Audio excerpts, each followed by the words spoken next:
All right, everyone. Hope you're all doing good today. Hope you're all doing well. Welcome back to another episode of Speedruns From the Crypt, your bi-weekly horror hotfix. I'm your host, Dices, and today we're going to be looking at more spooky games. So it is December, the holidays are coming, and it has been a long year. So normally I would make this episode probably a little bit later. However, the next episode we have is going to be Christmas because we're right for Christmas. So I thought today, December 6th, we're going to be taking a look at some of the best runs of 2023 and maybe one questionable run. All of these I have really enjoyed just watching and just being part of the horror community. I think they're all pretty solid, and hopefully you enjoy them too. It's kind of fun to take a look back at the year of 2023 and what we've been able to see. Surprisingly enough, I think all these games had a 2023 release and have had a lot developed over time with them. First things first, we're going to be opening up a run you probably all know to some degree. We're going to be going to Resident Evil 4 Remake Professional New Game with Spicy. Take it away. Hello, fellas. My name is Spicy. I am an RE4 runner. I run a bunch of different RE games and Souls-like games, but today I'm here to showcase RE4, which was one of the biggest RE releases in a long time. Arguably the biggest one with the most hype, and the run really was super popular because of that, and the strats have evolved a lot. I'm gonna go ahead and get into the game. I do have on commentary with me Captain Ezekiel, if you want to introduce yourself. Yeah, hey everyone, I'm Captain Ezekiel. I also was a runner of this game and a router. Yeah, there was a lot of early routing that went on in this game, and it evolved very, very quickly. Like I said, with it being so popular, there were so many names on this game when it first came out. Yeah. So to give a little intro on the category that we're running here today, we're running New Game Professional, which means you're not using any of the New Game Plus items. No infinite rocket launcher, none of the accessories that give you bonuses, nothing like that. Just a new file as if you just downloaded the game and this is your first playthrough, but we're doing done professional difficulty, which is the hardest difficulty in the game. This difficulty is super, super unforgiving in one very important way, which is that professional in this game does not have checkpoints at all. So we will be making a lot of safety saves and typewriters throughout the game to make sure that we don't lose the entire run if something goes wrong. Yeah, super brutal this category was, and it made it really hard to route because you had to make manual saves for everything, and understanding that not only is the game harder in terms of enemies hit harder, you deal less damage, and there's no checkpoints, but also like other RE Engine games, everything is faster. So enemies are faster, and they do some crazy things in this game. And one of the really notorious ones is like they do like Street Fighter combos, where if an enemy will punch you, they're like guaranteed to get 2 follow-ups on you, which can almost just kill you instantly. Yeah, it's pretty insane. Actually, the most deadly enemies in this game are the ones that do not have weapons. Funny enough, because they will do these. They'll just punch you and then instantly grab you the next frame after the punch, and there's not much you can do about it. Yeah, it is brutal. You'll see Spicy do this thing, and you'll see it a lot throughout the run. So we'll explain it now, where he crouches and stands up repeatedly. The reason for this is because in Resident Evil 4, when you're put into combat, your movement speed is basically cut by like 20%. You get very noticeably slower. However, this is kind of this game's version of stair skating, if you're familiar with other Resident Evil games, but we don't really just do it on stairs here. Where if you crouch and run, you're actually faster. It's faster to restart up that sprinting animation than it is to continue sprinting. So you'll see that a lot throughout the run. Yeah, and just note, there's kind of 2 different states in this game. There's a in-combat state and an out-of-combat state. And you normally run faster out of combat, and the crouch sprinting is not faster out of combat, so you only see that when I'm in combat state. Now this is Village. Certainly the biggest reset point in the entire run, with no doubt in my mind, and it's because of the RNG that goes alongside of it. So basically the idea here is you need to get, I believe it's 16 kills to end this whole section. So Spicy, what he's going to do here is throw a flash. He's trying to stack the enemies in that room behind him so that he can get at least 6 kills here, I believe, with the grenade thrower and a kick. And you can kind of see in the UI in the bottom left, this is a tool that we can use as runners to let us see things like health bars and enemies that are alive. So he's got his 6 kills.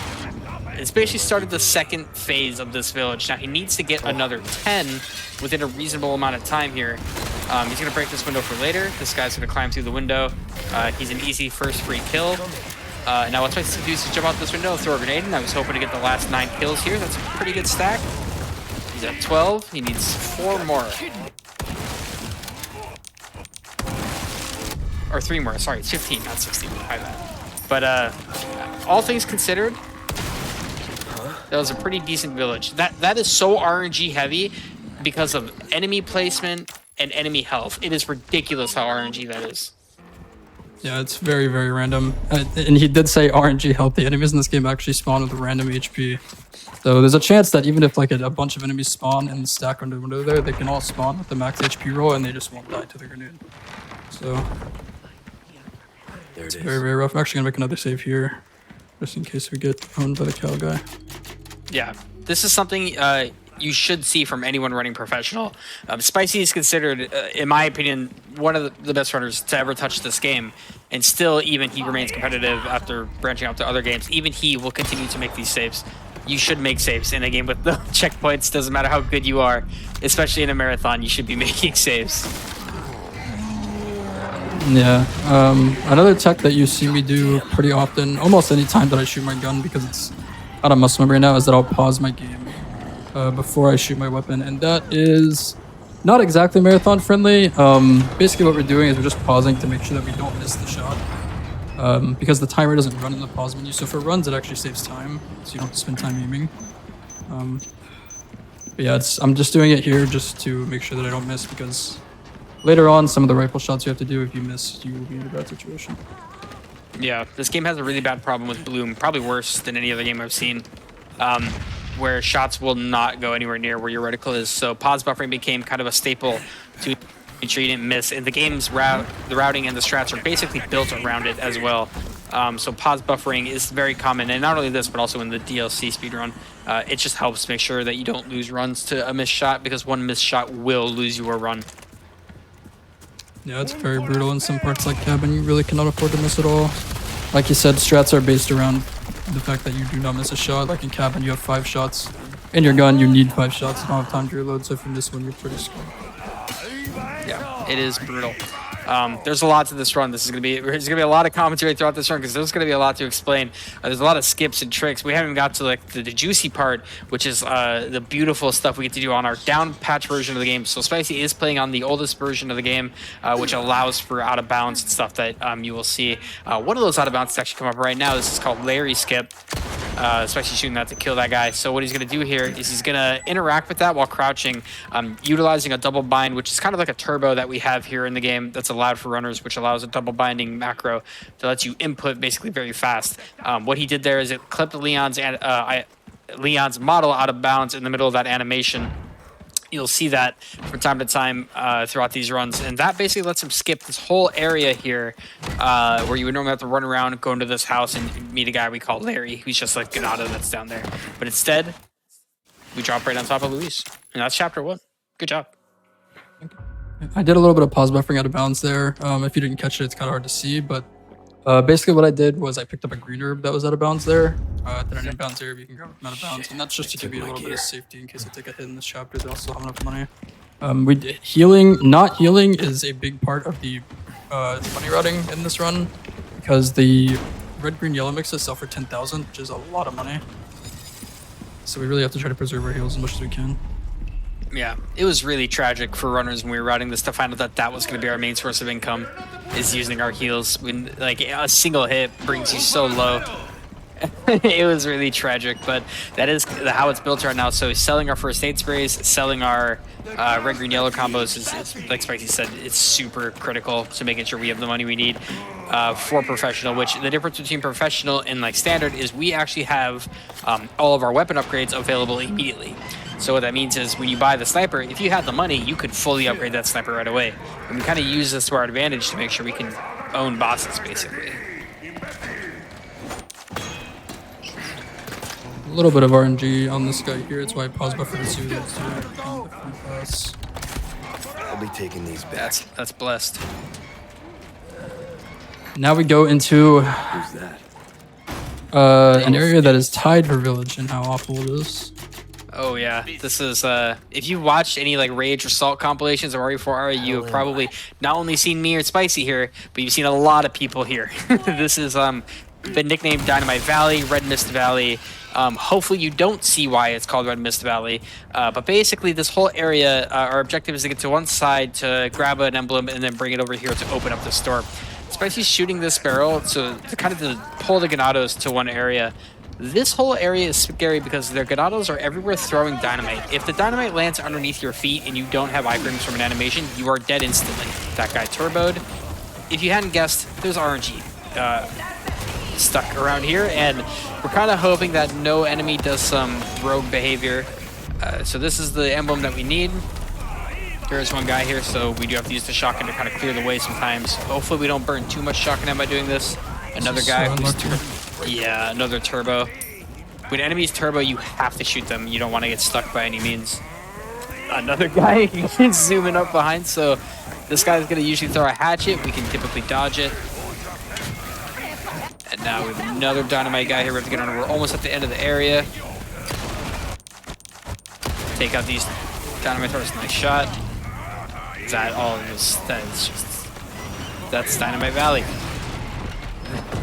I've never had 2 hatchets thrown over there before. That was a first. I'm actually gonna wait this out because I have no shotgun ammo.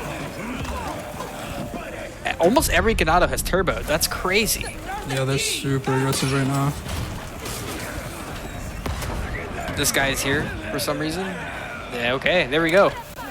We made it out with our life. That is what matters. We made it out without using a heal, and we didn't die. This is the unforgiving, brutal RNG that we're talking about. We're not exaggerating it to try and make it look cool. It is awful. It is so awful. Yeah, it's pretty bad. I mean, at least we made it out alive, but I did have to use way more shotgun ammo than I really wanted to, but that's okay. Much better than dying, so.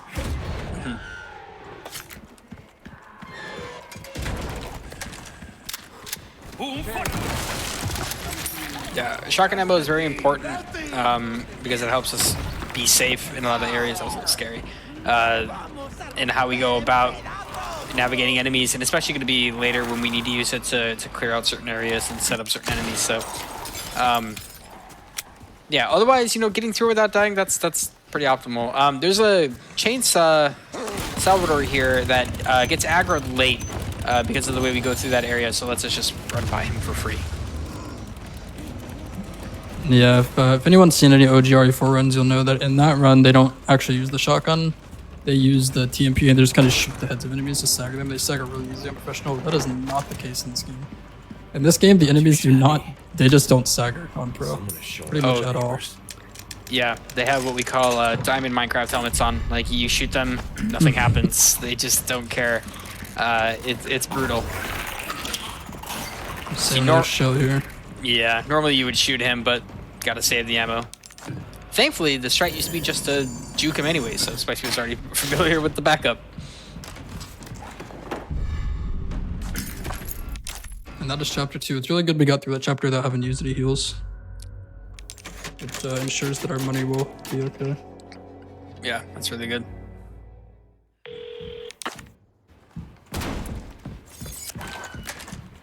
Now we're in chapter 3.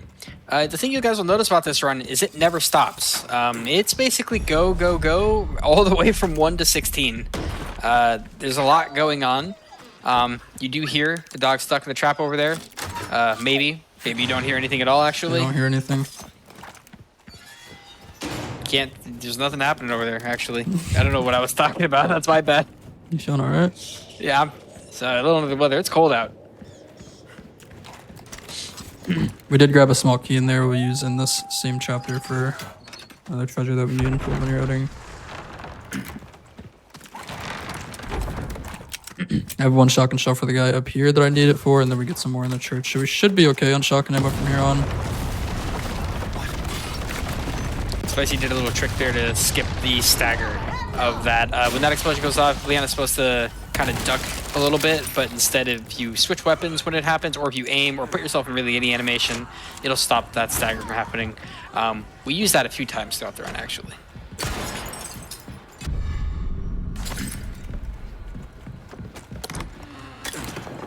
So the routing of this game and why it was so intense, and you know, Spicy, myself, and a handful of other runners spent a lot of time and a lot of effort figuring out the best route for this.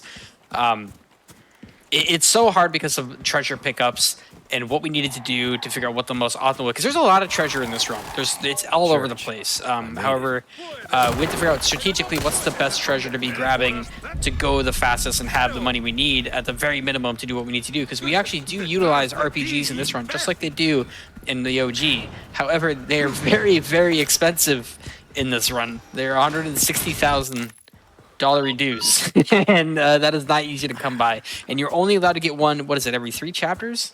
It's every 3 chapters, and I think it also refills when you like go to a different area from like village to castle, castle to island, something like that. But yeah, they're much more expensive than OG. I think they're like, what are they, 30K in OG, something insane like that. They're like free in OG. Very cheap, where you can use them essentially on every boss. Whereas here in the remake, we had to be very specific about what bosses we wanted to use them on. We also have some ways in this game of dealing with some of the bosses instead of using RPGs. You'll see later, very interesting ways of dealing with them. So it's a little bug right here. If you play this character, you're probably wondering where the 2 dudes are that spawn in this hall. For some reason, if you jump off on that corner, I think it's because Ethan, oh my goodness, Leon's model clips out of bounds a little bit, and it like does something to those enemies and causes them not to spawn.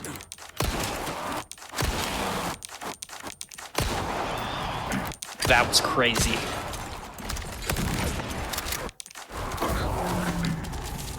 Nice joke.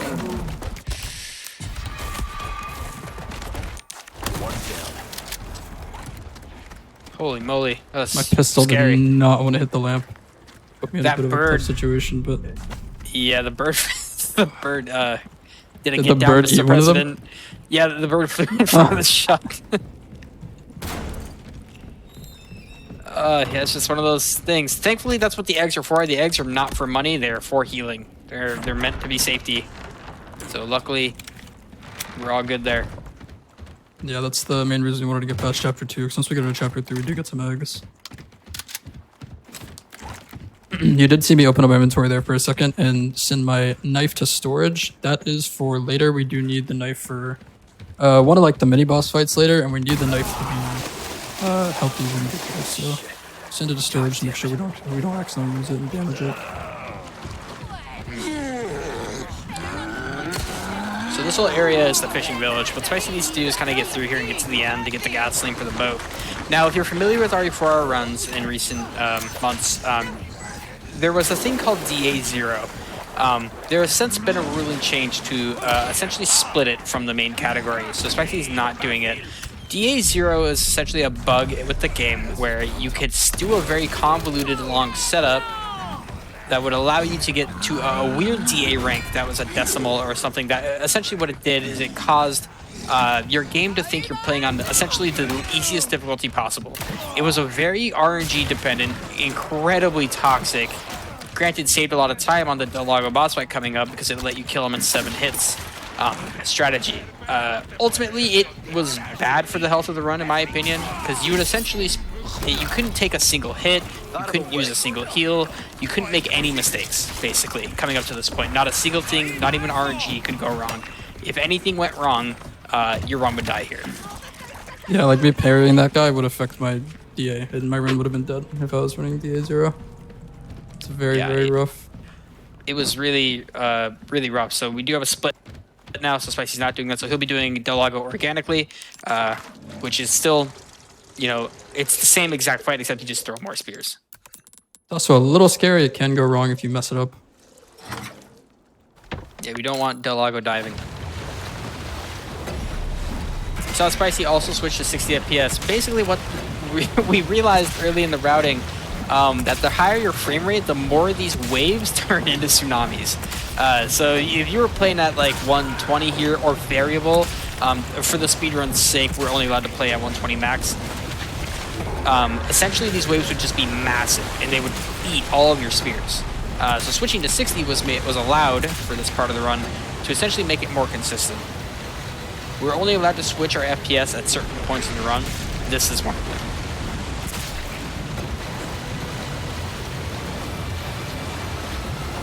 Just 314 here, which means we should be good for one cycle.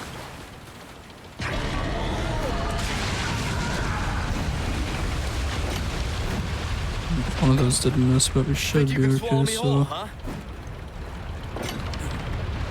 Yeah, it's looking good. Nice. Good job. So, thank you. Basically, if you don't kill him, he charges at your boat there, and if you hit him, he dives underwater if you don't kill him. And if he dives underwater, his HP will cap at 1, and you won't be able to kill him if he starts diving. Which, after he comes back out of the water, he actually heals up. So if you have him at 1, he comes back out of the water, he'll go back up to like 600 HP or something. And then he has a lot of those thresholds where he just can't die anymore. And it's really, really bad. It's brutal. It was rough when we were first riding this and trying to figure out Del Lago. He was actually very confusing. We were super confused about that guy for like a week because some people would kill him super fast, but some people wouldn't, and we couldn't really understand why. We thought it was RNG or damage at your spears until the very, very talented tool runners of the Resident Evil community made tool for us to help see health bars, which is kind of the one you're seeing there at the bottom left, and we were able to discover that Del Lago he'd just be resetting his health for no reason. He would just jump right back up to like 1,000 HP or 800 HP every time you would phase him. So then we learned how to one cycle him, so thankfully life became a bit easier after that. Yeah, Capcom loves their HP resets. If anyone's familiar with like Resident Evil Village runs, Lady D did the same thing with her HP. Some kind They of love doing that. shrine. Now we're in chapter 4. Chapter 4 is a bit more chill compared to the previous chapters. We don't really do too much in this chapter. There's a few parts that are a little scary, but we're kind of just gonna ride around on this boat and grab stuff that we need for the rest of the run. Yeah, this chapter was, this chapter is very chill until the very end of it. But this chapter is like Saithin said, it's nice because you get a little break from like all the crazy stuff going on. You get to you're basically on like a fetch quest. Go grab all the stuff you need. There's not really too much risk. There is one area that's a little sketchy in this part, but otherwise you run around, you get some more eggs you get to use for healing, and we get a special golden egg that I'm not going to tell you what we're using that for until much later, but it matters a lot. It's very important, and you got to trust us on that one. Very, very important. Do not eat the golden egg.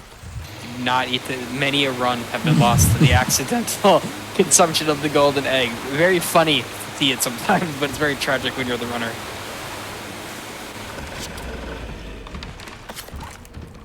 You don't eat the fish either that we got. I have seen someone lose a run to eating the fish. Yeah, we have That's seen very important. We've seen about every single way you could lose a run in this game. And some are more tragic than others. Yeah, Eating the fish and the egg, definitely worst. We do call that little island that we just went to Bach Island. That's out the bucket soup. There's a bunch of chickens on there.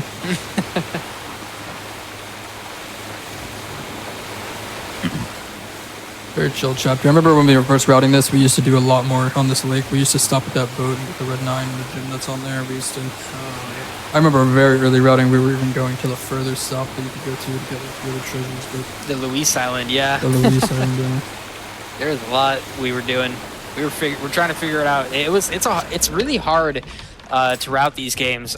You know, Spicy and myself and a few other select people, we've actually routed like the last like 3 like iterations of a Resident Evil game, and it's every time it's goes through some crazy changes. Like if you think about what we were doing when we first started routing this to what we're doing now, and like how like runners who kept at the game and kept running it really changed things, and it is crazy to see. Like I didn't think there'd ever be a world where we're skipping certain treasures because you just don't have the money, but they figure out ways to do it, and it's crazy. Yeah, and a lot of that does come down to the whole selling heals thing. So they're worth so much money.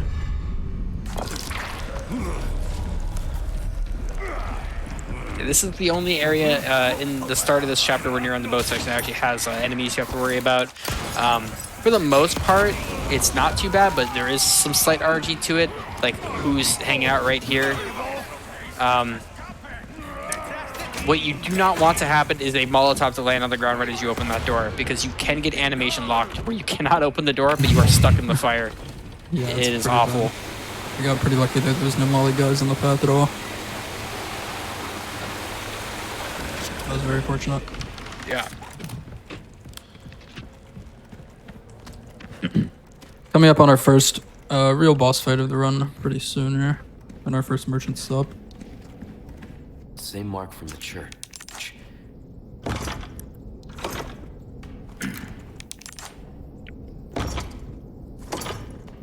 This key is for the church that Ashley is being held in.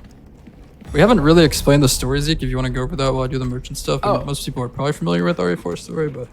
Yeah. So if you are familiar with the OG, it's basically the exact same story. But essentially, what's happening here is Leon is I almost said anything again. Leon is tasked with coming to save the president's daughter, Ashley Graham. So Ashley was kidnapped and brought here to this location where essentially there is a new type of bioweapon being made or being utilized called Las Plagas, and they needed Ashley to be a host for it so they can send her back to the States and kind of ruin the whole States.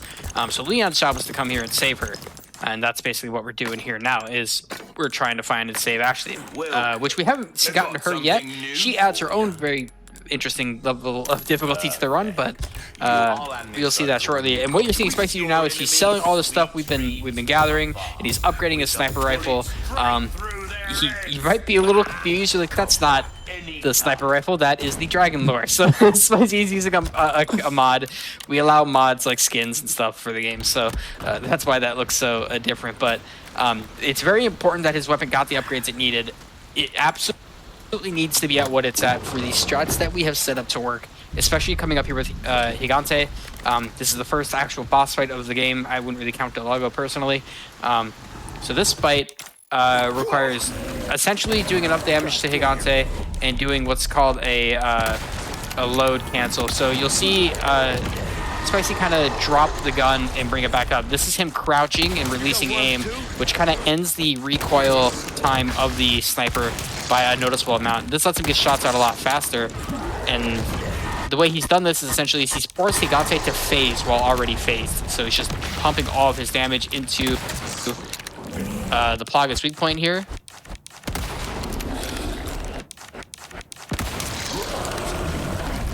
This is really bad because I got a crit early. Oh yeah. It's okay though. Saved it. Yeah, Nicely done. Yeah. So crits, you would normally think are a good thing in these games. Unfortunately, it actually disrupts the fights pretty aggressively because you need to. The reason for it is because you need the boss to stagger at certain points. We time our reloads around these staggers. Unfortunately, we got a crit, so kind of threw it off a little bit. But he saved it. He just built differently. I would have died there absolutely, and I would have gotten mad about it probably. So. Shout out to Spicy for that one. That was good cleanup on that one. But this is where I think the game really gets aggressive. This is actually the scariest part of the run, and I think one of the hardest parts of the run is this chapter and the next chapter and the next chapter. A lot of things happen very, very fast and very aggressively here. Thankfully, you're going to see our first example of sniper clipping up here in a moment, and it saved this chapter. Oh yeah, it would have been so bad if we didn't have sniper clipping. We didn't have this little skip up here. Ashley Graham. It's so funny. I tried to practice Gigante so many times when I was de-rusting this game, and I was in practice. I was trying to get a crit in the beginning so that I could practice the crit variation, and I just never got it. And now, of course, on this run, I got the crit variation. I didn't know what to do. That is the way it goes. Gotta keep you on your toes. This is a set puzzle, no RNG to this puzzle. There's only a couple that have RNG, and those are usually the lock puzzles.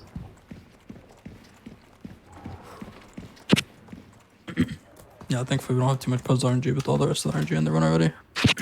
We did get one rifle drop already, which is very good. We do need a rifle drop before we get the cabinet. We got one, so we should be good on ammo.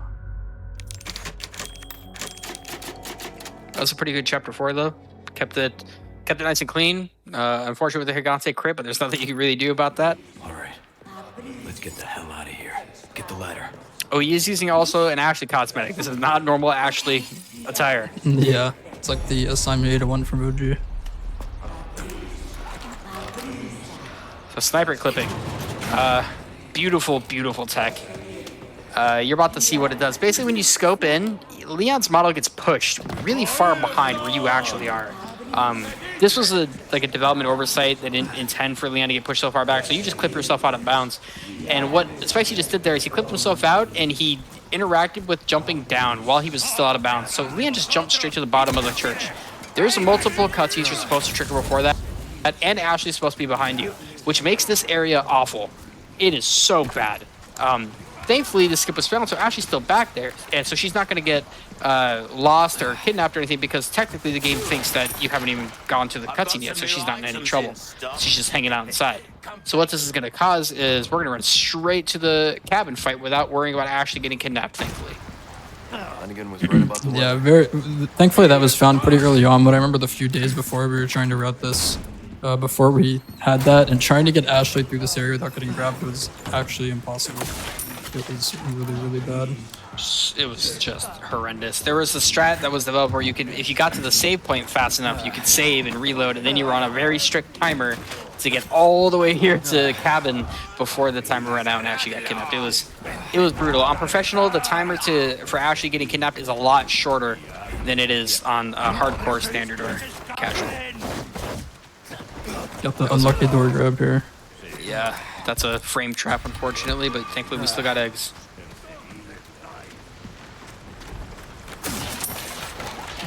Kind of doing a little bit of extra here. We did get one rifle job, but want to make sure there was set on ammo. Right there, I crouched and waited a little bit for that guy on the right to turn around. If you don't, he'll aggro onto you, and he is a grabber, so he'll just kind of run at you. I should really make a save here. Yeah. Almost forgot to. Going into another one of the more dangerous parts of the run. With current strats, it's not too bad, but still a little scary. I wonder if you'll need to reload because of this guy camping out here. I guess he reset, never mind.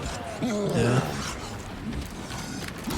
Alright, cabin. Another area of the game that took us a long time to figure out and really nail down until we realized what is happening here. So what you're going to see is Spicy's going to line up to try to get a couple collateral shots at the start of the fight while also breaking these windows. The idea here is we need to reach a certain amount of kills to start the next phase of the cabin. And the reason for this is now that Spicy's gotten his kills, these guys are going to spawn. We need to hit a certain amount of kills for the boards to start dropping, which we've hit now, which is 10. So what's going to happen is he's going to put the boards in this window. Another enemy's going to come through here. And he's going to kill this enemy, which is going to drop another set of boards. And now what we're going to do is wait for a lady to come through, and he's going to try to kill her with a grenade. This is so she does not scripted plug us. Enemies who die through a grenade cannot plug us, and enemies who die from a stab can't plug us. And if they plug us, why that's bad is it means you cannot, they won't drop boards for some reason. So you need 3 sets of boards for this section to end. So Spicy's got all 3. He's going to board up all these. And now he's on a little bit of a timer for the next part to start, which is going to be a 5 kill based timer, I guess, section. After this cutscene, Spicy has to kill 5 enemies before the cow enemy will spawn, or the brute. What he needs to do is kill that guy. Once he kills that guy, the cabin section will end. And it gets kind of crowded here. So we're kind of camping here. Spicy's going to shoot this guy outside. This counts as 1. He's going to shoot a person climb the ladder. That counts as 2. And there's a 3rd here. So we already have 3. We just need to kill 2 more. And now this is a little RNG on where they're going to be at. One's down here. Nice shot on that one. And now we just need 1 more. And that's it. So now Spicy's going to load 4 shots for the cow guy here. Takes 4 shots to the head to kill this guy unless you get a crit. Little busy at the moment. Nice. And now we're just going to try to loot this emerald before any enemies get all handsy with us. And we just got run. Nice. That was such a good cabin. That was so clean. That was insane. It's a little scary when the guy climbed in the window and I didn't have a shot to shoot him out. And I decided to just knife him out of Plaga so I didn't have to deal with that whole situation. Yeah, 1 enemy in Plagas there will ruin that whole thing because they're just swinging wildly and you'll get staggered and you'll just get your head decapitated at random points. It's not fun. Right now. Yeah, cabin was another big showcase of why pause buffering is so strong. Like, that guy came running down the stairs full speed, and if I missed that shot, I would have not had ammo in my gun, and it would have just been a very bad situation. Yeah, it was super well done. Even with pause buffering, that area is so hard because I know it might seem like pause buffering might make it a little bit easy, but it really doesn't. It's an extra button you have to press, and you have to still aim, and you still can't miss. If you miss it at all, it is just so painful.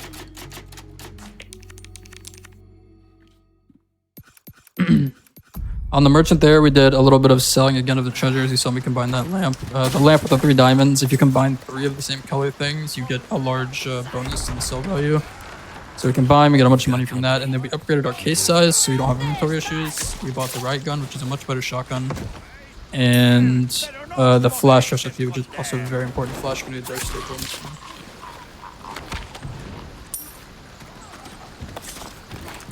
Yeah, and we're also grabbing these gems here. Now we're kind of stockpiling one of each colored gem later for a special item we're going to need, which is the crown. The crown sells for the most money in the game of a single treasure if you combine all of the colored gems in it, which means you need a red, a blue, a yellow, a red, blue, yellow, green, and a purple, I believe, right? Are the 5 colors. Yeah, that sounds right. My math is probably wrong though, but still, that's essentially you need 5 colors in it, and it sells for quite a bit of money, which is what we need to make sure we have. Oh boy. This you actually wouldn't do in a normal run.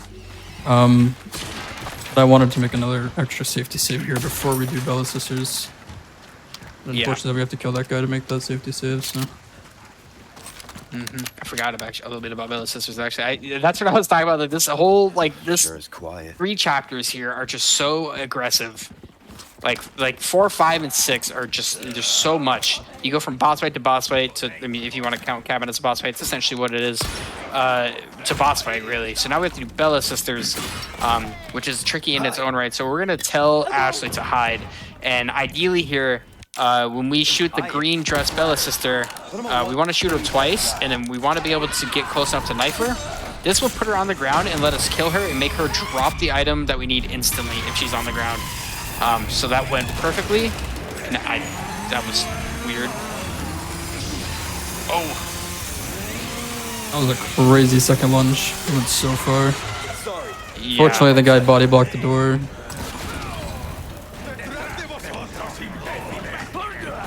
All the enemies are kind of gathered over this. Now what we're going to do is we need to get a little bit lucky here. So we're going to throw a flash and do this crank. And now Ashley's going to leave her hiding place when we do this. When she does, she's going to try to run to us. We need her not to get grabbed. If Ashley gets grabbed by an enemy who just egoed the flashbang for whatever reason, things get really difficult really fast.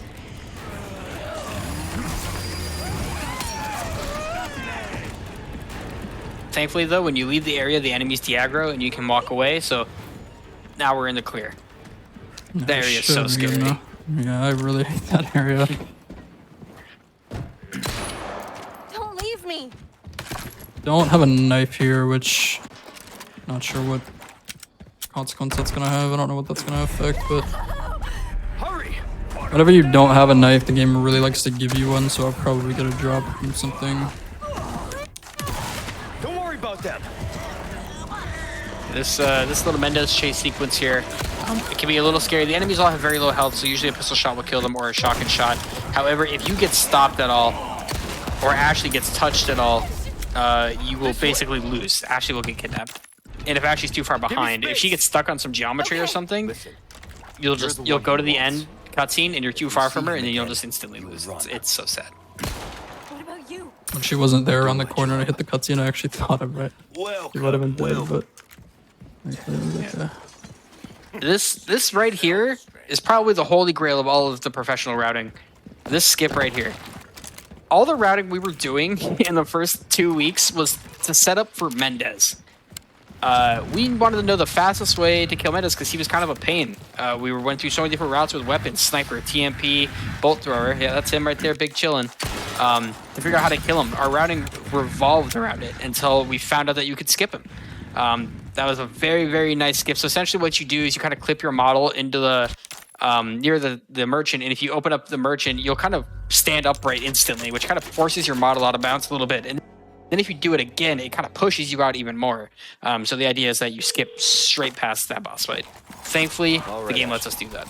Luis just said. Yeah, that's kind of a common theme in this game. Weirdly enough, most of the recent RE games have been like super trigger heavy. Like you can't really skip things, or the game just breaks and you get self-locked. But For some reason, in RE4, they just kind of didn't do that. Like, you can basically skip everything as long as it's within the same chapter, which is huge for the route of the game. Yeah, we definitely abuse it. And yeah, that was one of the ways I was saying earlier, was an interesting way to get past one of the boss fights. That made the run much, much easier. And we go from one high octane chapter to another. So this part used to be also a very high reset point for a lot of runners because it's really not what you have to do here. It's the fact that you have to keep Ashley alive. You have to keep her safe. That's actually what most of the resets come from, is keeping her alive. Basically, there are cannons going around here. You have to get the door open, so we have to get up to the cannon to shoot. There are enemies all over the place, and as soon as we get up here, there's going to be even more. So Spicy's shooting these red barrels, which are going to disable some of the cannons. If you get hit by a cannon head-on, you will just die. Especially at this health, Spicy will die. Ashley will get knocked down, and if Ashley gets hit twice, which she will because she gets knocked down, she will also just die. At any point, if Ashley dies or gets kidnapped, instantly game over. Spicy is just kind of mowing these guys down to get to the cannon here. What this does, shooting this, it kind of resets the area a little bit, but you could be safe with the cannon and shoot the enemies that are on the bridge now, but Spicy's just gonna tell Ashley to wait back here while he runs. Now this is to intentionally let Ashley sit back here, and she is going to get grabbed, and that's, well, most of the time she'll get grabbed, like she does here. So what we're gonna do is we're gonna time a flashbang here when Ashley's getting carried. It's gonna force Ashley to get dropped and all the enemies to get stunned. And because of this, we can just advance to the next area. All the enemies will de-aggro when Leon leaves the area, and Ashley will just follow behind. I've got some new There is a very rare thing that can happen there where one of the enemies will, for some reason, wake up and re-grab Ashley even after you're out of the area. Luckily, we did not see that here this time, though. Another little safety save there. Gonna be making a whole bunch of those for this run.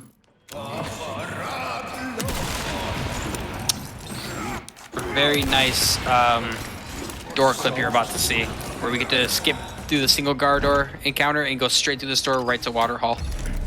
This is another very nice one.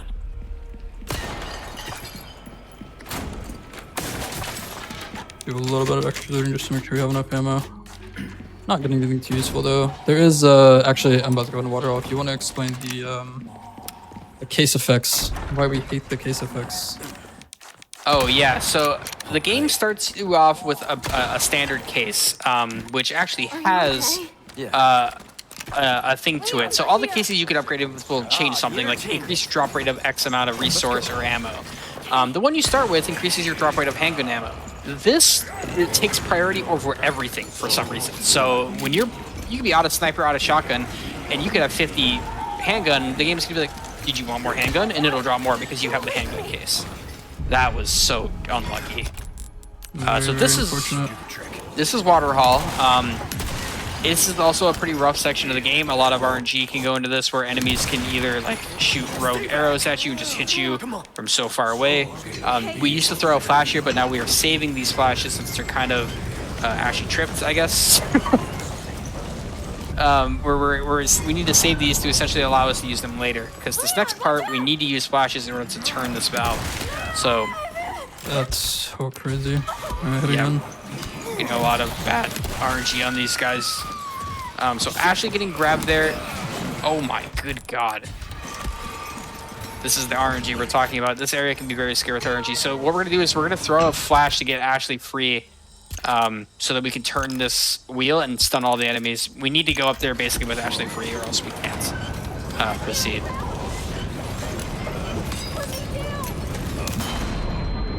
Okay, so the guy carrying Ashley drops him, and we need to get up here before they get unstunned and can pick her back up again. The idea here is so the enemies de-aggro once you get up to the top here, and we're going to start the next part of the Water Hall, which is a more scripted shoot the guys that walk out section while Ashley brings our bridge up for us. Now this part is a bit more consistent since there's less RNG to it, but yeah, that first area is so random sometimes. It's really, really rough. Taking 2 hits there is very normal. Okay? Very normal. Getting hit by the arrows is like not as normal, but that was pretty unlucky. But yeah, that area is just really bad. I'll cover you. Don't stop.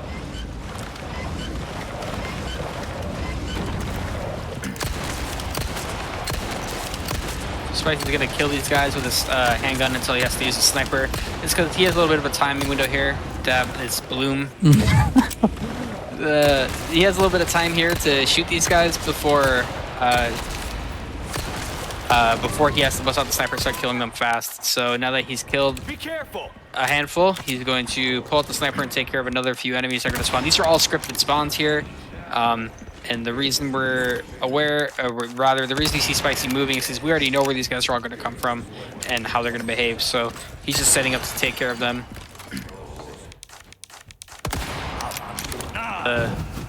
Wheel in time. If Ashley gets touched while she's doing this, it resets the timer. So it is bad.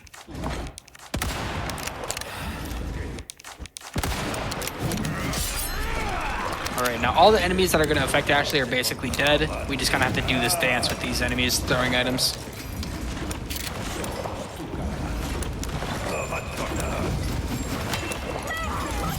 I'd really like to knock a hit here because I'd use so many heals in the first part of Waterhole. Okay, get back here. So now that the bridge is down, we got to get across. Hopefully Ashley does not get grabbed, which can also happen if one of the enemies decides to just turbo her and only her for some reason. And there we saw the case effect proc 3 times, so I only got handgun ammo. Very unfortunate. Gonna hold the door for Ashley here, so she doesn't get stuck on it. And that's Waterhole. We made it out alive. It was all that matters. Come on. That is actually Hey. crazy. We have not died yet, and I don't think you guys understand how rare that is. Even like being safe, making saves, like in runs, so many times you just die all the time. More often than not, you will just die. You really needed that 5 handgun ammo. You really needed it. I really needed it, yeah.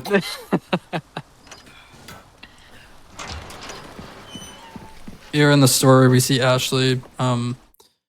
Because she's infected, she kind of turns on us and tries to kill us, and then we get separated. The gate closes between us, and we no longer have Ashley, thankfully. It's pretty awesome, yeah. Any time spent without Ashley is pretty awesome in this game. Yeah, they largely reworked how Ashley works compared to OG with like the system of her going down, but for speedrun purposes, it's a much worse system. My only getting handgun drops. That is just good thing you have some sniper ammo already and shotgun ammo, but my goodness. So this red zealot here.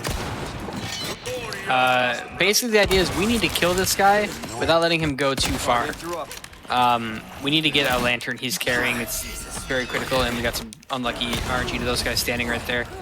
He's gonna shoot that barrel just to damage him from down below. Shoot another barrel. He's gonna die to this one. I ran because I messed up. Yeah, this guy's programmed to just basically sprint away anytime you get near him or start killing him. One more shot kills him there, nice. Down. Oh my god, that jump scared me. I don't know where he came from. You grab? Yeah.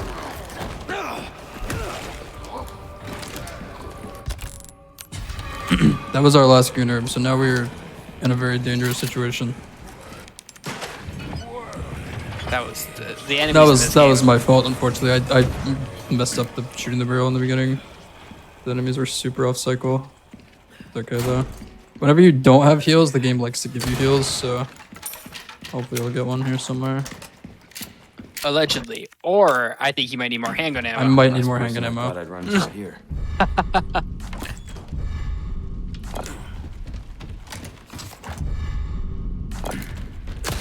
Yeah, so that's kind of what we've been talking about earlier, and what we've been talking about this whole time is that one little thing happened.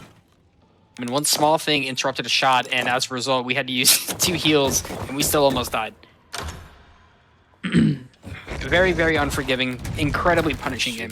Yeah, and you got to see a little bit of the combo thing that we were talking about earlier. That guy punched me, and then just before I could recover, he just grabbed me instantly. Yeah, that is certainly a lot of runners' least favorite things about the game for sure, is that thing, even casually, a lot of people feel the same way about it.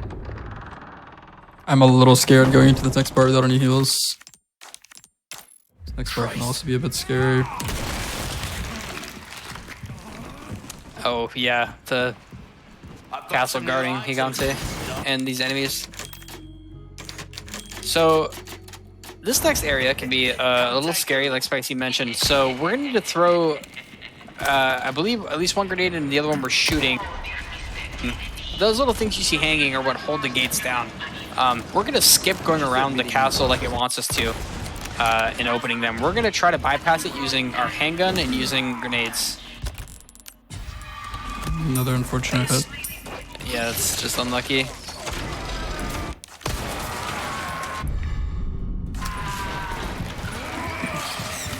Alright, so Spicy's gonna basically walk over here and line up to shoot this through the wall. It's very, you can't really even see. We're kind of, that's where the one situation where Bloom helps us, because we want Bloom to hit the, I don't know what to call it, the weight on the other side. And now what we're gonna do is we're gonna use our grenade here to throw through this crack in the wall. And it's gonna blow up the one on the other side of this, which lets us get to the next area. Nice and done. Now we're gonna run away from this Gigante on the wall that's throwing rocks at us. Now normally, it's kind of tight timing, but with the crouch running, it actually makes this a lot more forgiving.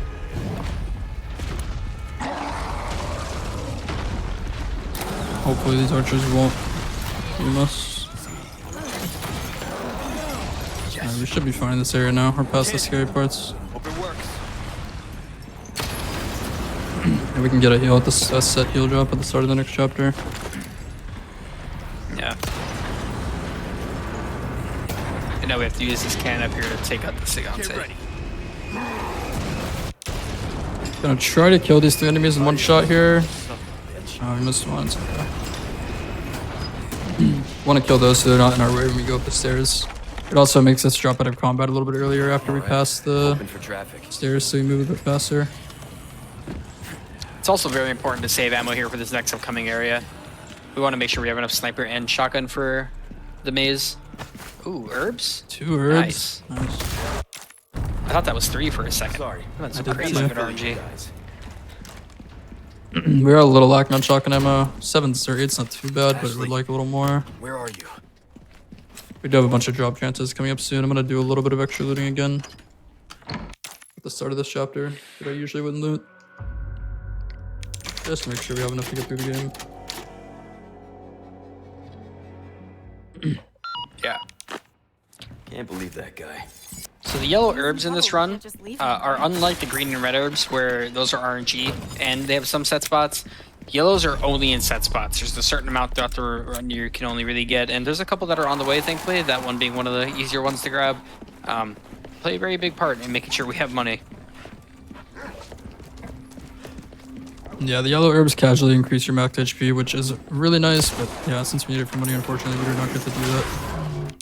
We have to stay at the default HP, which makes the end game very scary, because in end game, if you do not have armor up, stuff basically one-shots you, because the game expects you to have more HP at that point. Yeah. These dogs all die from one shot unless they plug us. We know where they all are. They're all in set spawns. So the idea is we try to kill them before they can really get to us. You saw earlier, especially shoot into a cage. I had 2 of them. There's gonna be another cage with 3 of them that we're coming up on that we're gonna use a grenade for, to break open and kill. Because one of the dogs is a set plagus, and we really do not want him to do that, because that is a plagus dog is very hard to deal with. Nice shotgun drop. Yeah, it's a very good shotgun drop. Give me a warning next time. He lived, no, he died. If you run forward a little too fast there, the script will happen where they open the cage, and then the one that plagas actually will not die to the grenade. Okay. You have to shoot him.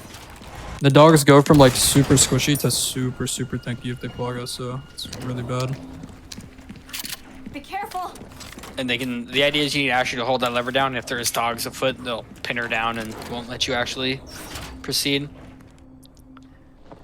There was a theorized skip here that had like a proof of concept utilizing something in the game.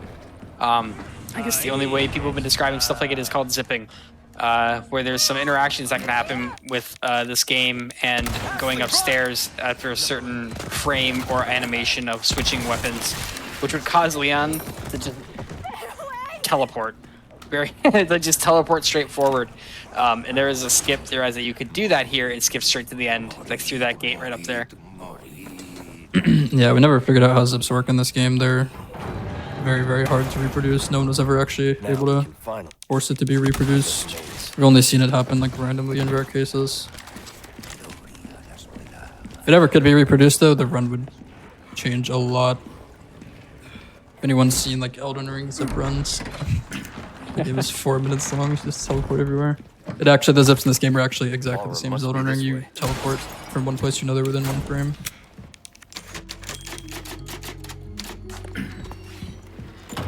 Oh, Ashley. Thank you, Ashley, thank you. Another spot I usually would just wouldn't go in that room, but Statue up there. just make it another safety save. So there's a little skip up here that if it goes wrong, it's very, very bad. It's not a hard skip, but I've definitely messed it up before. Yeah. We've all messed the skip up at one point in time.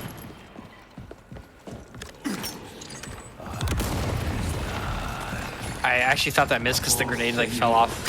Yeah, the I saw balcony. that. So that's basically what that did is there's a scripted cutscene that happens with the enemy around that corner where he'll drop the bridge. But if you throw that grenade and stop him from doing that, you can keep the bridge up and just run across. This is a very cool skip. I like that this existed because the room down below sucks. It's a very congested room to get through and it was not fun. But I think we're in there to get the goat head. So the idea here is we need to get 3 heads to put on the statue to advance to the next area. So that's one of them. And now we get to do knights. And we love Heal knights. just to make sure, because they do kill you unless you're full HP. little Take a hit. old-fashioned for my taste. So the knights kind of spawn in waves here. The idea of doing knights is we want to expose the Plagas on these knights so that we can flashbang and kill the knights as fast as possible. So these guys are a little bit tanky, so we shoot a few times and kill the Plagas on their head. The first few waves of knights we kill normally, and we wait for Ashley to throw fire. The reason for this is because when Ashley throws fire, it stuns the knights, and you can immediately kick off their helmet to expose the Plagas. So we use this in certain parts to speed up the area. Parrying the knights also does this.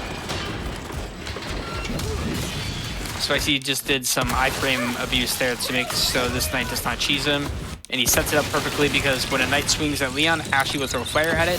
So that's all a big setup there to make sure he gets caught by that. So now what Spicy's gonna do, ooh, nice.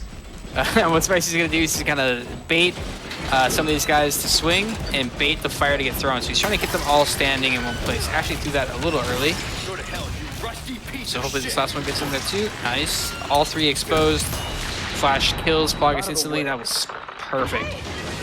Yeah, new knights these days is a lot faster, but also a lot easier than it used to be. We used to use parry strats here. Because if you parry the knights, they go down instantly, so you can kick their head off. But parrying them is really scary because they do a lot of damage. Basically, if you're not full HP and you take a hit from them, they kill you. Yeah, parrying is something that was introduced into this game. Super cool mechanic.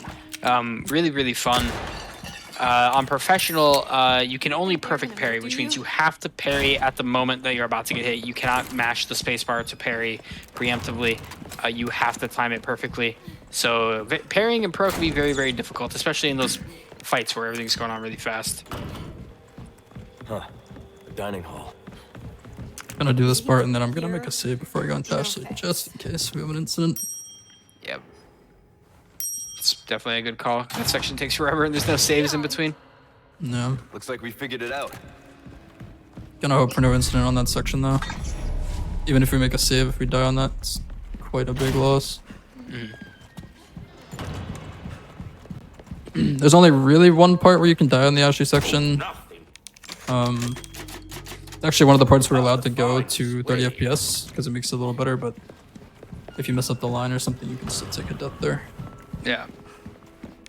I am one of those people that have died there. Oh, I've died there many times. Died there on many world record paces there.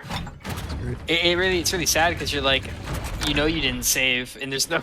It's just like, dang, there's just you go all the way back to the start of the chapter.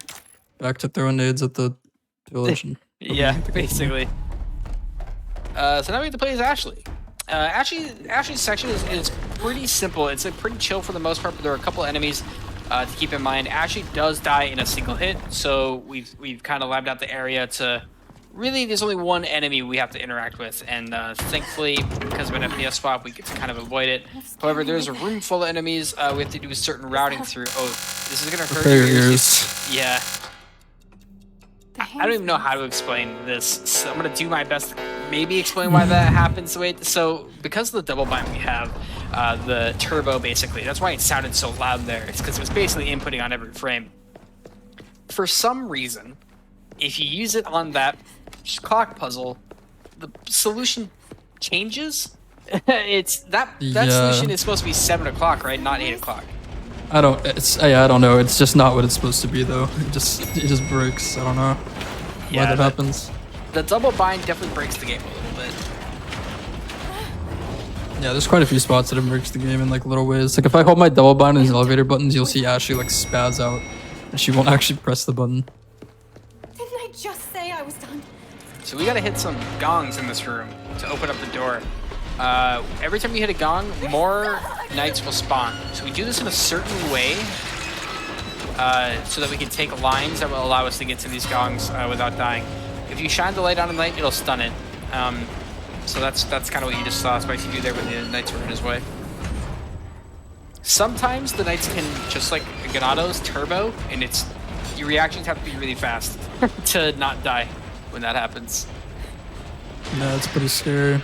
This part's pretty free most of the time, but like in a situation where enemies kill you in one hit, it can always go wrong.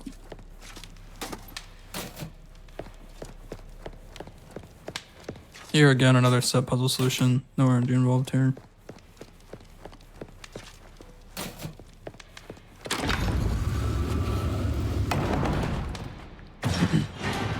And then we're gonna make our way back out through the same room that we just came in. The Ashley section used to be a little bit longer, actually. It was very early in the routing. I think it was me or Spicy who found it, like, I think essentially day one, where you did not need to do anything to get the clock puzzle to finish. You just had to keep the solution on from... It's the same solution every time for every playthrough of Pro. And, you basically just can input it early and you don't have to go through the rigmarole of running around. There's a whole, like, other part. We basically skipped the first whole half of the Ashley section. It's supposed to be much longer than this. In this part right here, you can actually just hold W all the way through, and the enemies will all miss you, which is a little surprising that it works that way, but it's good. There's a really weird thing that can happen sometimes where you'll press this button, and then for some reason that door will just open back up. And the knights will start coming out. It's really weird. Here's the part that I was saying we could do 30 FPS on to get past this guy on the stairs. Oh, so scary every time. If you don't go to 30 FPS there, he's going to be his hitbox is going to be much bigger. Basically, that's what 30 FPS does in RE Engine. It makes enemy hitboxes smaller and he'll just fully body block you. Yeah, FPS shenanigans have been a very prominent thing in the recent RE titles, all the way since RE7 released on the RE Engine. 30 FPS, lower FPS just makes things a little bit wonkier. Higher FPS makes them also very wonky. So that's why all these runs are typically done at 120 as a happy middle ground. All recent RE games except for 7 all have a 120 FPS cap to run them.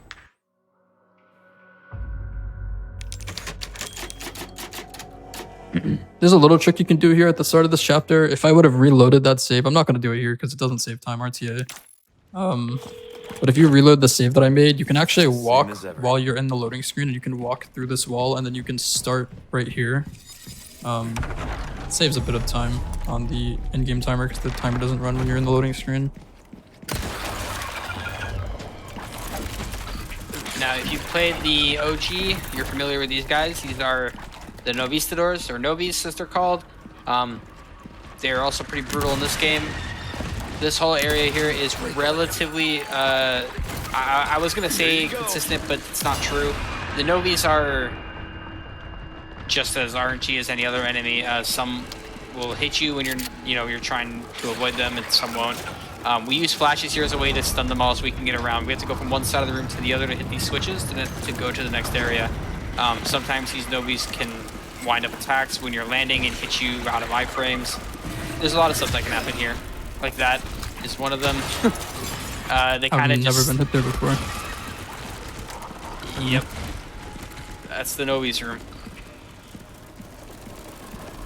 Now there's... I don't know if it was ever decided if it was cope or not. There's Spicy's staring down. which is believed to make it so that the novice who are asleep can't just instantly hit you out of their wake up or grab you. It'll cause them to miss. I don't know if it's 100% a real thing, but people do it, and if one person does it and says it helped them get through, everyone's going to do it, so it kind of became the standard. Yeah, we're all looking for like a little ways to try to help offset the RNG a bit.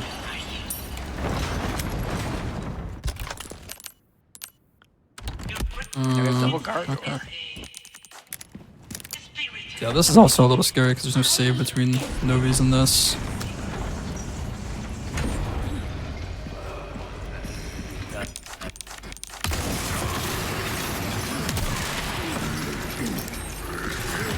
So the idea here is Spicy's gonna break these guys out and shoot the plug. That is just horrible RNG. I don't actually know what to do about this. I think he's just gonna kill me.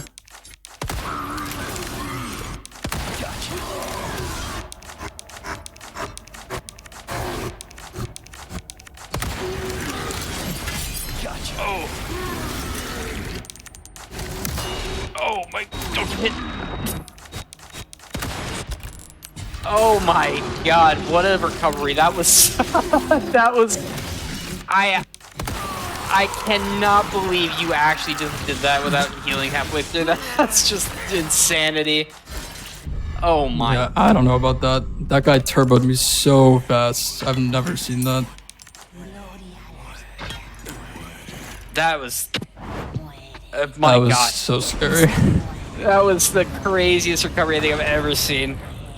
The fact that you didn't heal halfway through is like still just insanity to me that you risked that. One touch from any of those enemies would have killed Spicy there, and when the Gardos are dying, they flail around, and if a single hit would have touched Spicy, he would have been decapitated. That's just...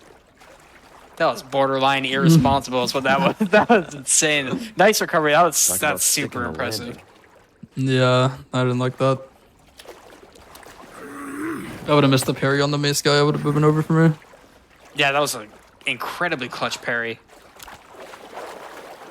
This game does reward, even though it punishes you with bad RNG, it does reward good skill, honestly, and that was a great example of it. Here's another little cheeky out of bounds. That is very simple. You just flick your camera as you go into the hole, and it shoves Leon out of bounds. This is nice. It lets us skip these novice in the water. Not a massive time save, but it's convenient. Yeah, it makes the area a lot safer. It saves us a lot of shotgun ammo.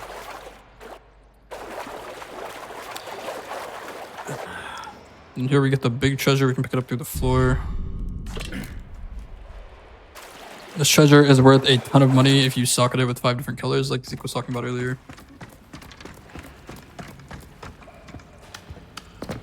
Here we're gonna have the voices.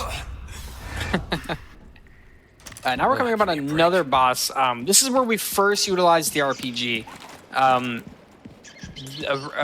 Verdugo is, if you really think about it, think about all the things that we just did. It all happened in consecutive order, right? We had Gigante into cabin, into Bella Sisters, and then we went to castle, and then we did all the Novice area, and then we came here, and now we're doing another boss. We did double Gardor, and now we're doing another boss. There's so much that happens back to back to back here, and this is another part of it. Thankfully, we don't really do this boss. We get to utilize another very, very important route-breaking glitch that really made this run a lot better, which is infinite ammo glitch is what we call it, infinite rocket launcher glitch. It plays a massive part in what we're about to be able to do. So Spicy's going to buy some things, like armor, the RPG, some large resources, and he's going to buy his sniper rifle back. The reason we did that is so we could just have a little bit of money so that we could essentially buy it back and just need to upgrade it one time. Now we got our sniper rifle and our RPG. We're going to do a very cool glitch in a minute.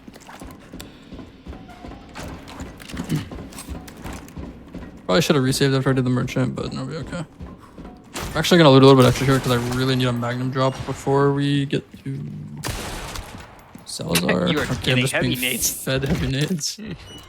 Interesting. This were like, 4 months ago in the routing, we would have been Yeah, super that would hyped have about been crazy. that. So all the routing that we used to do for this part was also very critical because we have this boss, and then we happen to double Gigante and then a TNT wall. So what you're going to see, Spicy shot a bullet there. He's going to abuse a glitch utilizing Leon's animation where he gets lit on fire or when he gets hit by the gas coming up here. What he's going to do is he's going to activate the boss fight by hitting this trigger here. And then he's going to hit this hydrogen gas or whatever you want to call it. He's going to initiate a reload and get hit by it and do a weapon swap to the rocket and then to his pistol. This breaks the game, and it makes the game think that he has his RPG 7 pistol bullets, but there are actually 7 rocket bullets right now.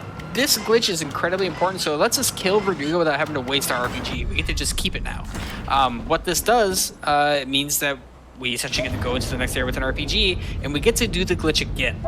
And then we get to use the rocket actually after that. So we use the RPG 3 times for the price of 1.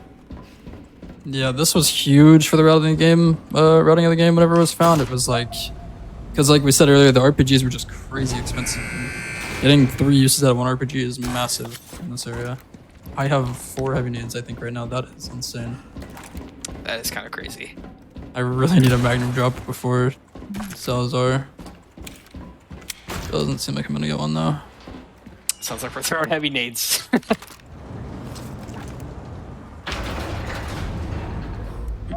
Gonna have to improvise a little bit on Salazar if I don't get one, I think. Or just hope for crits. So nice chapter 10 though. Things are going pretty smooth for the most part. We still have a bit of the game to go though, so I'm not gonna jinx it. This next area used to be also a very toxic place to run through because there's an area up here you needed to get TNT for to blow up this wall. Thankfully, this game added a little cheeky thing where if you have an RPG, you can blow up the TNT wall with just the RPG, but we only have 1 here. So what we're gonna do is we're gonna actually abuse a very conveniently placed Molotov enemy to throw fire down, and we're gonna do that same glitch we did earlier at Verdugo, but we're gonna do it right now with a Molotov, and this is gonna allow us to use infinite RPG to blow up this TNT wall. So Spectre's gonna shoot to get his attention.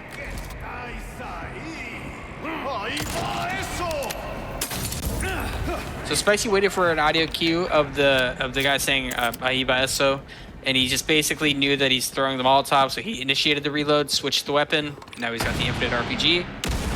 The infinite RPG goes away the second you do any interaction, or move, or get staggered, or do anything. It goes away very fast. So it doesn't carry into the double Gigante fight, but you still keep your normal RPG. So that's what he's going to use this on now, is to kill the double Gigante using the RPG. The infinite RPG at this section of the game, by itself, saved minutes. Like, multiple minutes. Yeah, it's pretty insane. We used to, before we had the infinite RPG, we used to fight these guys, and it was much slower, but also insanely RNG.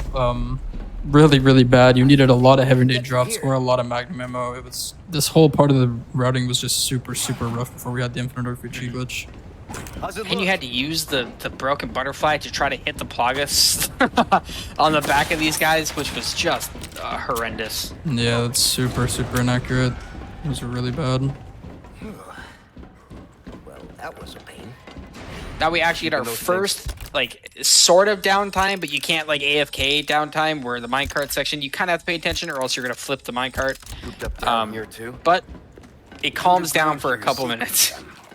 Yeah, this is the one super long auto-scroller in this run. Preserved inside ancient deposits of amber. Of course they did. But it is super long. I think it's like 4 minutes You're not long. suggesting we ride this thing. This is generally kind of regarded as the worst chapter in the game, for a reason that we will explain in a little bit. See any other way? This guy is part of it. This fella right here. We don't like this guy. Luis. No, we don't like this guy. Give us a push, Sancho. He is, Who you you know, calling, Sancho? Ashley, we have our gripes with, but I actually do think Luis is the worst AI in the game. He causes so many problems. Yeah, it's really bad because it's super random. Like when we get to it, you'll see. By the way, It's just based on what his AI kind of decides to you do. like thrill rides? And we're talking like you can lose 45 seconds to this guy just not doing what you need him to do. And this is, what is IGT 107? This is an hour and 7 into the game. You have to play for over an hour to get to this point to figure out if he's gonna, you know, mess with your run or not. If he's gonna be a funny guy. If he's a funny guy, it's really sad. There's also like small time losses he'll do too, where like you're waiting to get into the minecart and he'll instead stop there to fix his hair, and you're like, dude, like, there's a timer on the screen. Can we get moving? Yeah, that's pretty rough. Funny enough, that's still not even the worst part of the chapter though. The part right after him is even worse, which is the thing that we earlier in the run when I said I boxed the knife to saving it for a mini boss later. It's the Krauser knife fight. That's what we were saving it for. And you saw me pull it out of storage at the typewriter a second ago before we got on the minecart. Yeah. It's going to be very crucial to the upcoming fight, which the Krauser knife fight, if I recall, pretty RNG heavy. And we all love that. We've all been loving RNG throughout this whole run. Now, this is why this game is, in my opinion, I think it's the hardest RE game to ever release, and I think it's the hardest RE speedrun to ever release, because you're so long of a run, right? It's an hour and a half, hour 40 minutes to do this run, and at any point, you don't really get a break. You can die at any point. The RNG stays consistent throughout the whole run. Funnily enough, the RNG is consistent. It happens throughout the entire run, and it, like when you get to your times where it's like starting to get really optimized, which is like the point where Spicy got to, where the record's at, is you get to here and Luis decides to waste your time, or your Krauser RNG is bad, your run has died, and you just spent an hour and 10 minutes, right? And Yeah. it's really painful. Getting record in this game in this category and in the separate ways arguably even worse now. It's super rough because the RNG is just insane. It's insane. I know Z can attest to the separate ways RNG. He's been running that recently. It's like you basically play for like 5 minutes. If you don't get ammo, you go back to the beginning of the games. Just nothing you can really do about it. Yeah, that's the one thing separate ways to make game have in common is you actually play for the first 5 minutes and you get sad because your RNG was bad and you just do it again.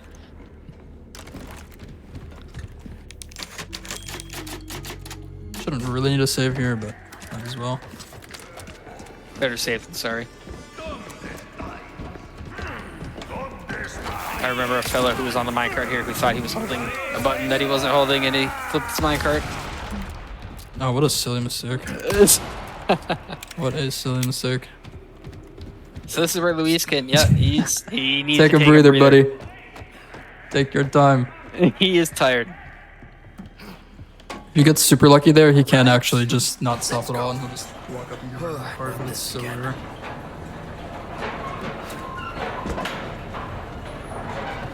We have another riding part here. Yeah, otherwise his minecart section's very scripted. You actually have to go out of your way to lose a run on the minecarts because it's the same every single time. The enemies are basically non-threats as long as you... Sometimes you can get trolled by the bloom of the gun. That has happened before. But you're given many opportunities to keep your run alive here. Yeah. The only, I guess, sort of threat is this chainsaw guy, and he's really not a threat either. If he's next to you and you shoot him, then he staggers and he won't actually hit you. You'll see me shoot his cart here instead of actually shooting him. His cart, at least on professional, his cart is a lot squishier than he actually is. So you can just break his cart a lot faster. I wasn't sure if he was still alive. I was actually... I wasn't either. He shot his leg and he like fell. I've never seen him fall to the ground like that.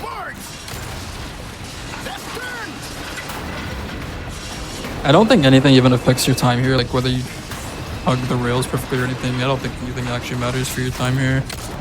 Yeah, it looks like just camera tricks on like your FOV. Yeah. Get the explosion.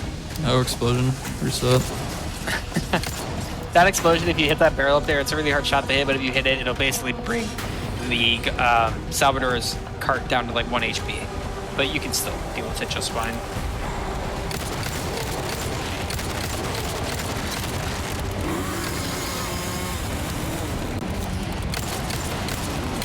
Yeah, if you hit the barrel, then his cart breaks like as soon as he comes out, you just shoot it one time.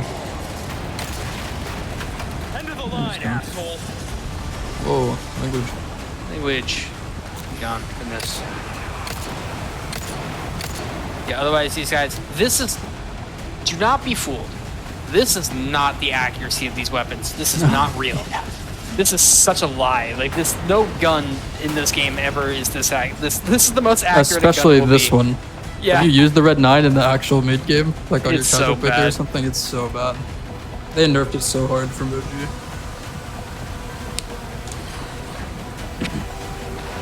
This gun is like unusable in the normal game, actually.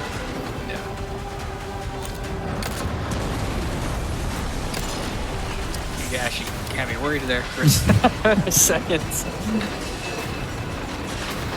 Imagine that's how we lose 3 minutes having to redo this minecart red, missing the last shot.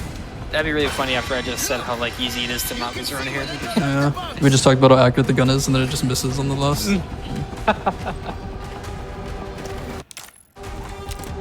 Do a little safety save here. Because I am a little worried about doing this. This infinite ammo swap here, we do one at the start of this section, is a little scary. Because you have to, the way that I do my weapons on my hotbar, I have to click my middle mouse in to do it, and my mouse feels really sensitive. So if I accidentally scroll my mouse, it's very bad. Yeah, so we're gonna use the infinite ammo glitch here to essentially give ourselves infinite flashbangs. Okay, I didn't scroll on accident. The infinite ammo glitch can be used for, I believe, anything in the game. Any item, any weapon. It just has to be on your hotbar and it has to have like a quantity assigned to it. So now we're gonna throw a bunch of flashbangs. This makes the area really nice because it disables all the novies and it helps make sure, sort of make sure that Luis doesn't sightsee on his way here. Because what can happen is Luis will just sit there and like fight a one-man army versus 20 novice for no reason, and he'll sit here for so long. So yeah, These this is flashbangs the help. super RNG part with Luis that we were talking about. That's unfortunate. At least Luis is close though. He's helping. You can hear him. My boy. He He might get stuck on that one. Actually, I think he stops fighting once you get into the elevator. Like, he What is actually this guy de-aggers. doing? I don't know. Oh my, Oh no. Luis! Get out of there! What is he do? Okay, I need to put the scope on here and put on the butter knife. And then I'm gonna change a setting here for this. I'm gonna put the repeated input type on hold. Basically, what that lets me do is just hold mouse 1 and knife as fast as possible. And that's important for the strat that we use on this thing. Yeah, so this Krauser fight, crits are very nice here. So the idea is after a certain amount of hits, he'll stagger and you kick him. Ideally, you want to be able to crit him and keep him stagger locked. That determines how fast you're going to do this fight, basically. And sometimes Krauser will ego and he'll do like a chain of hits that like this right here. Just So a this person, is... Yeah, so you basically have to tank that last hit to stop the super long parry effect, or I guess struggle effect that happens. I can understand. What happened was... So Spicy is stopping his swings at certain points, stopping himself from hitting into a into essentially a automatic parry. Krauser will auto parry. Oh goodness. Thankfully, he died to that. I would have got hit off, but didn't. If he didn't die to that. Nice job. So yeah, that's arguably the most RNG part of the entire run. Is that knife fight?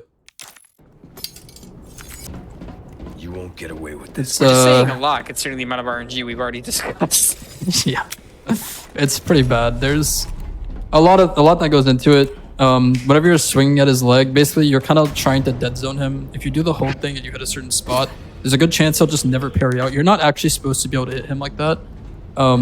He's supposed to parry you if you do multiple hits back to back. But if you do that spot, he won't parry you like 70% of the time. But there's a chance he just randomly parries out of the combo, or randomly does a 5-hit combo out of your combo. Couldn't help but notice you did not get a single crit. Yeah, no crits. There is crits on picking enemies in this game. And for some reason, the crit multiplier, I'm pretty sure it was data mine. I'm pretty sure the crit multiplier in kicks is 48 times damage. I think that's what it There's was. the clock tower. It is Oh. insane. Hang in Yeah, there. it's the difference between having a 20-second fight or a 50-second fight.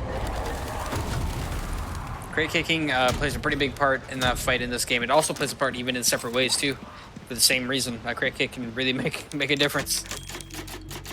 I'm actually going to see if I can do something here. I'm gonna do this like 3 times to see if I can get a magnum drop. I really need 1 magnum drop for Salazar. If I don't get it 1 more, I'll just continue. I guess we're not gonna get it. That's okay. Not getting any magnum drops all the way to this point in the game is super, super unlucky.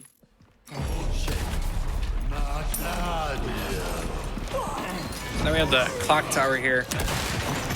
This area, pretty scary, but once you get to the elevator, it's very scripted. Granted, this part also kind of scripted.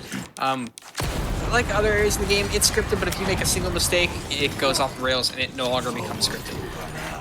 So ideally, we want to not get hit, we want to not get stopped, so we can get into everything on the cycle we need to, because we're counting on enemies to be in certain places, so we can get up to the top. There's a guy up top here. We're going to throw a flash to stun these enemies, and he's sending down these metal spiky balls that if you get hit, you die instantly. So this cutscene here basically triggers it. What's going to happen is he's going to go all the way up here, and he's going to abuse the sniper clip to force this model into the wall. And what this does is it makes it so the ball can't hit Leon. When you're sniper clipped into the wall, AI can't hit you, AI can't target you, or they can stand around you. And stuff can't hit you unless it's like an explosive. Okay, she just straight up did not care about that shot. I do have a lot of sniper ammo this time, so... If there's any time for us to get a crit, it's going to be up here at Salazar. Yeah, we actually really need one because I didn't get the ammo that I need, badly. I'm gonna make a save before Salazar. We might have to redo the fight a few times if we get really unlucky. I believe. Chat, we believe, right? After the double garter, we believe anything is possible after that. This whole area is scripted, so we know where enemies are coming and when they're coming. So basically what Spicy's doing here is essentially just waiting out for each enemy to show up where they're going to show up, shoot the red barrels as they run by, take out the archers because they can be problematic. He missed on purpose. Yeah, that was on purpose. Makes this enemy appear small with less HP. Again, thinks he suck. Exactly. That's DA manipulation, as we call it in the biz.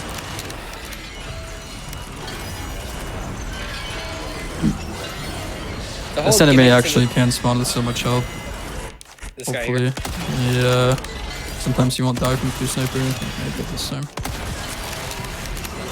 The whole gimmick of this, just like it is in the OG, where if an enemy jumps on this elevator, the elevator will stop. So the idea is just keep them off the elevator so we can keep riding up.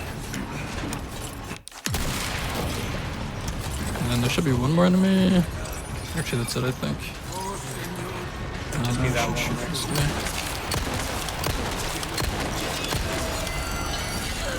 Diamond Minecraft helmet. That lady. What? The lift. That's insane. She just did not care, not even a little bit. She was she was on a mission. Definitely gonna want to grab the shotgun shells in the start of island now. Yeah. I also don't have a nade for these guys. My drops have not been super good. You do have a lot of heavy nades. Oh, that is actually true. Here, I'm gonna change my run type to hold. Let's just do a little thing on these rafters, or we can spam shift to get across them a bit faster. Like I said, I'm gonna make a save in here. No, what I wanted to do. Make a save in here just to make sure that we can actually pass this fight. I'm pretty concerned about this fight with no magnum ammo. It's a little scary. Did you change your repeated input type back in case you get grabbed? I don't know, I think, yeah. The heavy nades are so incredibly powerful in this. Yeah, they're like, very different than the normal grenades. Like little RPGs themselves. Okay, I'm gonna open with a sniper shot, I think, and then do the thing. Yeah, so this is why we have the golden egg. For some reason, not really some reason, there is a quest in this game That was lag. Did it not hit him?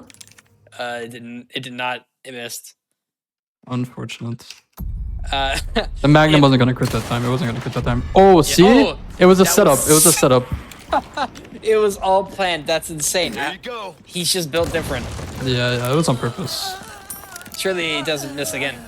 Oh no, no, it won't. Of course not. Yeah. I don't have It's to all the sniper part- in the shot now. The sniper shot in the beginning now, so. There's a quest in the game to throw a golden egg at the painting of Salazar to get some extra spinels. This kind of alludes to the fact that you can throw it at him and it does 70% of his health when you throw it at him. It is crazy that that's how it works. And it kind of changed up the routing of the game a lot because it made it so that we could kill Salazar with just a Magnum and the golden egg. Yeah, that was another like, yeah, it was another brick wall in the routing similar to Mendez. time to lose. It was actually within like 2 days that we got the Mendez skip and we figured out the golden egg thing, and the route got so much easier. The game really wants me to have 4 heavy grenades. You also got another drop of Magnum ammo. Perfect. It is very good. We have heavy nades. We don't need 4 of them. I don't know why I'm getting so many, but we do need 2 of them for late game. So Yeah, back in the earlier days of routing, getting heavy nades like this would have been like the most blessed run on the planet, because we needed them. We needed a bit more than this because we were using them for certain strats like the double Gigante and double Garter both required heavy nades back in the day. Where do you think you're taking her? yeah, the routing used to be very, very rough for double Gyarados. The old strat needed 3 heavy nades for the fast kill. It was bad. The chance of getting 3 heavy nades before that fight was next to 0. Yeah, it was pretty rough.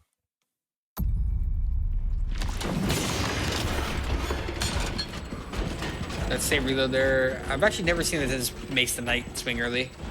For some reason, after you come down here, you're in the duffel state, which we haven't explained yet, but saving reloading picks you out. I don't know why you get put in that state. Like, you can't do the stair skates here if you don't reload. Interesting. Perfect. Okay, yeah, the duffel state. That'll Won't be have to something swim we'll, after all. we'll definitely be able to touch on later. That'll be a fun one. When it That'll be a happens. fun one. Hopefully we can show it off. Yeah. So now we're on Island.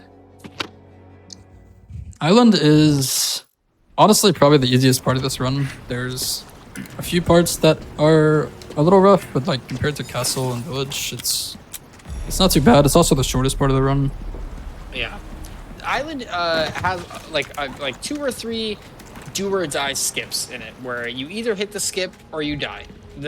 Those are the couple things, but those are really the only hard parts about it. Is those things, and that includes a turret skip, something called duffel bag, and I believe there's something else. I'm just not remembering off the top of my head. 2 turret That- skips. 2 turret skips, right? The one up here and the one after, right? I was thinking about separate ways. Yeah, one of the turret skips is right here at the beginning of Island. And this is why I needed to save the one normal grenade that I had. Damn it. Present for you. So hopefully this should knock the guy into the laser. And then we come up here and we're gonna shoot this guy's thing on his arm to stun him. That turret skip saves so much time. It's crazy. It's harder than it looks. He made that look very easy. But you have to get to that point where he was standing to throw the grenade as fast as you could. You can't make a single mistake right up there, because if the guys notice you early, it throws off the cycle, and the dude with the arrow is going to shoot you earlier. You kind of rely on abusing that cutscene to get rid of the arrow flying through the air so you can throw the grenade. It's very, very finicky. Sometimes you can roll bad RNG and he'll have low health, and your grenade will crit, and he will just die.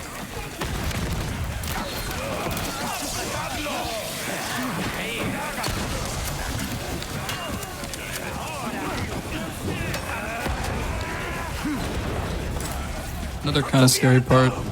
We used to go up top there, which I think is a little bit safer than going down below, but it is slower. And even going up top, you could kind of get hit by arrows sometimes randomly. And if you're joining late and you didn't hear us explain it here at the start of the game, you'll see Spikesy crouching and dashing a lot. This is essentially to speed up Leon when he's in combat, because he does move slower in combat. It does not work out of combat, but it helps make us get through areas a lot quicker because of how much faster it makes Leon when he does it. The guy with the turbo early swing. Yeah, good super early. Nice dodge. Gonna hope that he doesn't insta-grab me when I come out of this again. Need to try to save a little bit of shotgun ammo here because I'm struggling on ammo a bit. That's another skip like the Larry one that we did earlier in chapter 1. This essentially does the same thing, except it drops us straight through the floor here. Not a crazy time save, but a noticeable one.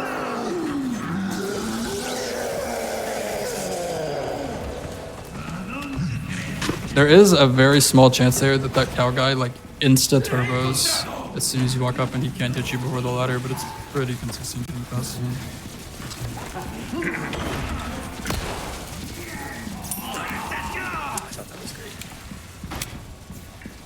I'm gonna grab the nade that's in this thing. You need to have 2 nades, in normal nades and heavy nades in the end part of the game here, and I only have 1. I have 0 normal nades right now. So it is important that I pick up this one, and then there's one more later that we can pick up.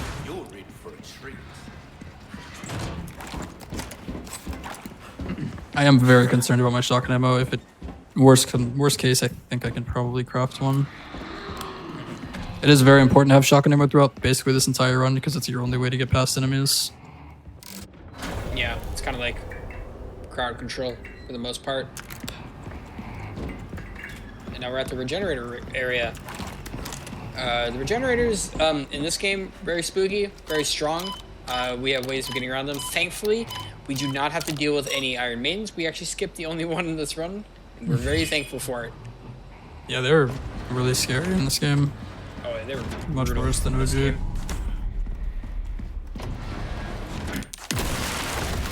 Fuck are you? We can disable the regenerators just by 1 shotgun shot, usually to the leg. We'll make them crawl around. It doesn't stop them from chasing, which this one is still going to be chasing. But its leg is going to regenerate, and it's going to start walking down the hall. You can kind of hear it in that cutscene, actually. Spicey's going to do a juke to bait it to jump, and when he does that, he can get around it just fine. That's usually how we deal with regenerators, not only in this, but also in separate ways, is we just essentially bait them to hit, and we can juke them pretty fast. And here we're gonna see the thing that Zeke was talking about earlier, where when you do these rifle scope thing into the walls, the enemies, they'll target you and they'll kind of just stare at you, but they won't swing at you. Hopefully, anyways. Very rarely.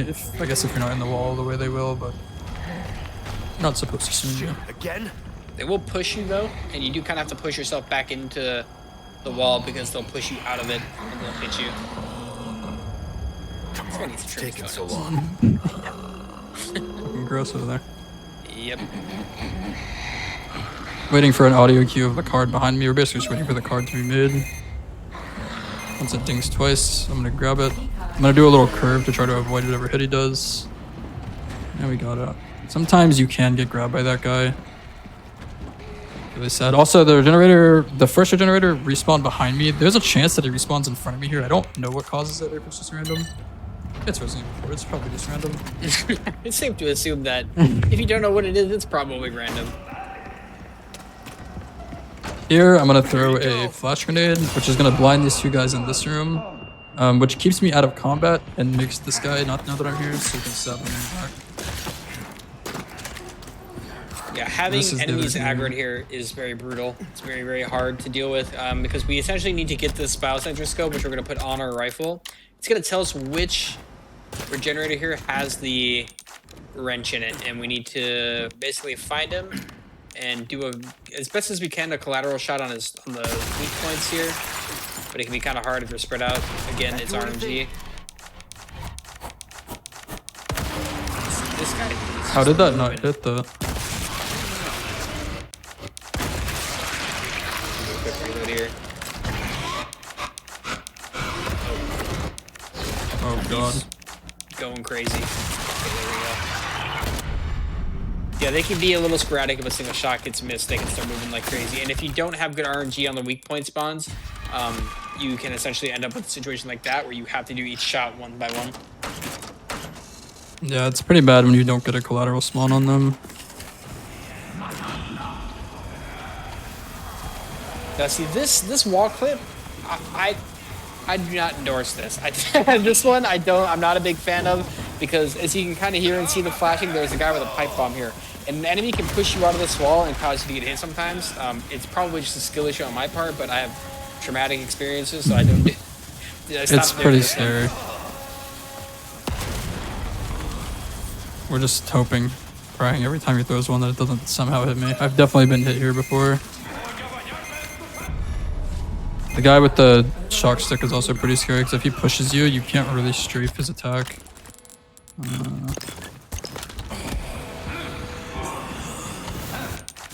another guy with a pipe here. He looks like he just lit it though. Oh, Should be fine here. yeah. Usually when they still have them in their hands, it takes a while for it to explode. So you can typically take a grab and throw them. And you'll be out before it ever explodes. Not too bad. It definitely could be worse. That area is very, very scary. I've died there a few times. It's also very bad if you get hit there because repairing your armor, if you get hit by a dynamite and you have armor, it won't kill you, but it will zero out your armor instantly no matter where your armor is. And repairing armor is very, very expensive. Yeah. So you really don't want to have to repair more than you need to. We do need the armor, specifically for a part of the game coming up involving Krauser. We need to have armor on. So very important. Oh, we have to do another sniper clip. This is where the sniper clip was actually, I think, first used was in this area right up here where it was first discovered. This is the wrecking ball area. This was a very long section of the game where you had to have actually operate a wrecking ball and essentially get you through to this other side of this gate. However, with the sniper clip, you could actually just go straight through this. This saved so much headache and so much time. Yeah, this saves like minutes and minutes, like 8 minutes or something I think it was. It's really insane.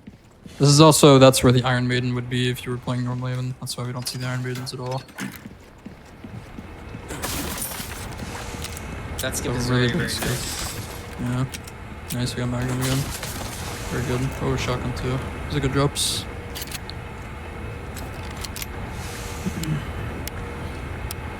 Another little waiting section here. Long elevator right up there. Ashley's gonna yap a little bit.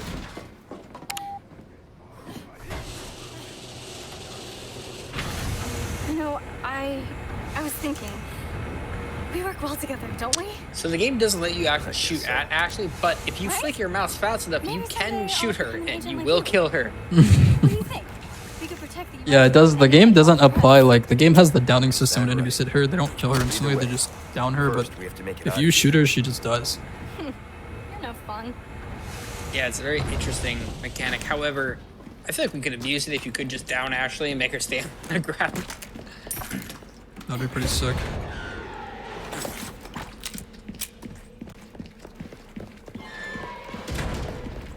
Coming up to another one of the big boss fights in the game soon. You bastard. Do have a big merchant stop before that though. We swap out our Magnum for a better Magnum.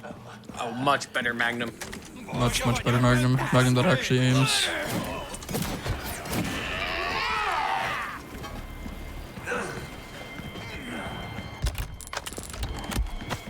My inventory is so full.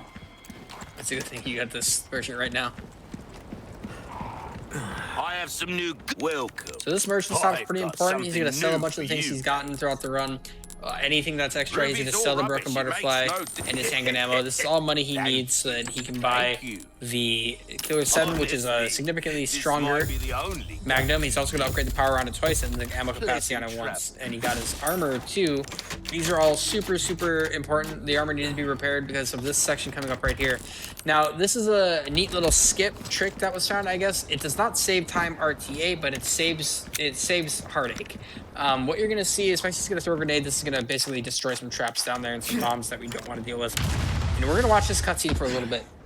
Because for some reason, this cutscene kind of happens in real time a little bit. So the way you see Krauser moving is he is actually kind of moving like this.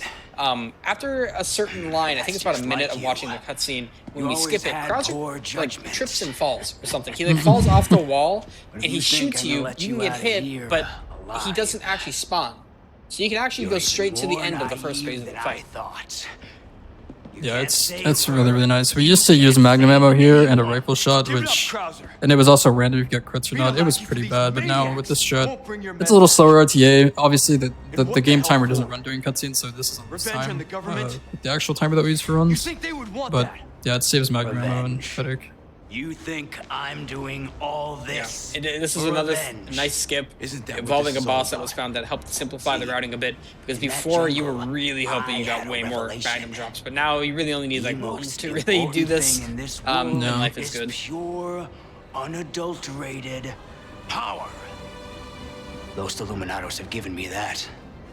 You know you were always an asshole. But at least you had So some after kind this of line code. here, that Spicy's gonna skip this Some cutscene, honor. and you're gonna notice that we get shot a bit, and then Not like I Krauser have a basically choice. just falls. And for some reason, we don't know why this happens. Like, he's just not here. Show no mercy. And so what's gonna happen is we're just gonna open up this door. Normally he would shoot you off of it, but because he's down there running into a wall or something, you get to just skip it. Probably couldn't hear it. It's pretty quiet, but there's also a bear trap down there that we're supposed to have to deal with later, and he hits the bear trap on his own when he's down there. So it also gets rid of a bear trap down there. In the jungle. It's very convenient. Barely made it out alive. Go with your gut, don't think. That was the first. Here we're gonna tuck into the corner here and shoot this thing. He's gonna spawn where we just came from, but as long as we're fast enough, he won't catch us. Ready to die. Here is where we threw the nade earlier. Usually there's some tripwires there. You can't actually just run through with that. But the nade clears them out, so you can just run straight through. And there's actually a typewriter up here that I'm gonna make a save at. This typewriter is unique in the fact that there's a few of these in the game. This typewriter is only here on professional. I guess it's because there's no checkpoints in professional, but it's weird they got rid of the checkpoints, but they added typewriters. Kind of like a checkpoint anyways. Yeah. I So admit. this little gauntlet area here, especially some time some specific crouches to I'd be not dead get if I hit. kept listening to people like Getting hit here does make it harder to essentially get here without this last shot going off. You need to beat the timer on that last shot. Now what's gonna happen is Spicy's gonna shoot Krauser as he spawns up here. This is it. So There's this weird interaction where if you shoot Krauser in the arm a couple times and then in the head, he's gonna fall down, and one more shot from any weapon will just put him to 1 HP. It's not too It late. ends the phase. I don't know why. It just does like 50% of his health. But that's a nice time save there because it skips essentially that entire phase. This hit, I'm pretty sure, is just RNG. You can hug that wall, and a lot of the times he'll avoid it. Sometimes he'll just do like a little bit of extra reach and he'll hit you. only power. But now we're Yeah. coming up on the last phase, Krauser. So I'm gonna loot these, and then if I do not get Magnum, I might craft here. See how much gunpowder I have. Yeah, I have a lot. I'm gonna craft just to be safe. Just to make sure we have enough for this. That's a good idea. This Krauser fight, what happens is if Spicy skips this cutscene right away, he's gonna get some weird intangibility where Krauser's just gonna miss. Normally that should hit you. So we're gonna do a couple shots to his head, and then we're gonna kick, and we're gonna do a couple more shots, and now we're gonna try to bait this swing and stagger him again. That last stagger right there just guarantees he dies. That was so clean. Yeah, so getting the grab there is like really good RNG. He'll always restagger after the grab. There's some attacks where he won't actually restagger after he does the attack, and then he does a jump up, and it's a lot slower. But yeah, that was really good. Very good RNG. Now we're moving into chapter 15. Chapter 15 is very, very scary. Yeah, this is also another part of the run where runs went to die, and runners got very sad. There's a handful of things that go on here, and they are not easy. I'm actually gonna do a little bit of safety here. I'm gonna repair my armor again Got here. some new welcome. I've got something new for you. For this Crossing part, your T's, Sell this dotting your inventory I's. space too. That's the way to be. A pleasant trap. And then we're gonna do a little trick here where we make a save here and reload. And then after reloading, the enemies on this tower are gonna be in different spots, so we can actually come over here and shoot one of them. And what this is gonna do is it's gonna make Mike in the helicopter show up earlier. He's supposed to show up when we actually run all the way up here, but you can trigger him early, so he'll actually kill these guys way faster. This is another kill-based section, and it's RNG depending on how fast Mike kills everything. Sometimes he has really good aim, sometimes he does not have very good aim. Yeah, I still hear one guy alive. He shouldn't kill him while I'm playing with us.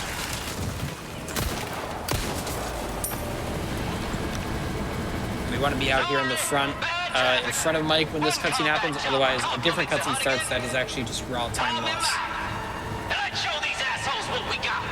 So we're gonna start by killing some guys on this turret. Then after we kill some enemies here, we're gonna come over here and throw a heavy nade towards these guys. And hopefully, yeah, that heavy nade killed enough people. So now Mike should leave and trigger the next.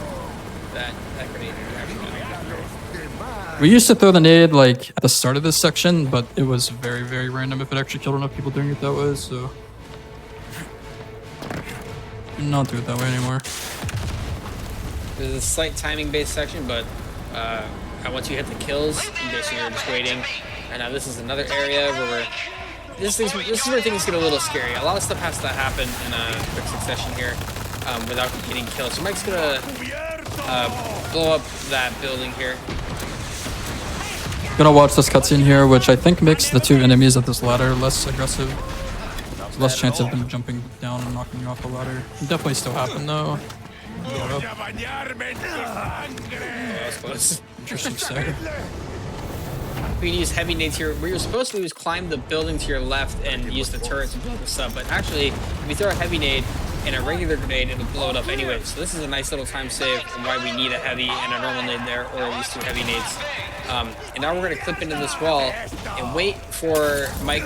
Oh, that is just so unlucky. Very, very unfortunate. I think we'll be okay though. So now this is War Room. What we need to do is get the levers on both sides of this triggered so we can get through the door without dying. And then we're going to do a skip setup. This area is very scary. Thankfully with flashbangs we can make it a little bit less scary, but as you can see there is a lot of stuff going on here. Like there's an RPG aiming right at Spicy right now, which is always fun. Now we have to get to the other side. This is where we're going to start using the shotgun and start blasting enemies and also utilizing flashbangs to ensure that we don't get hit off of these levers.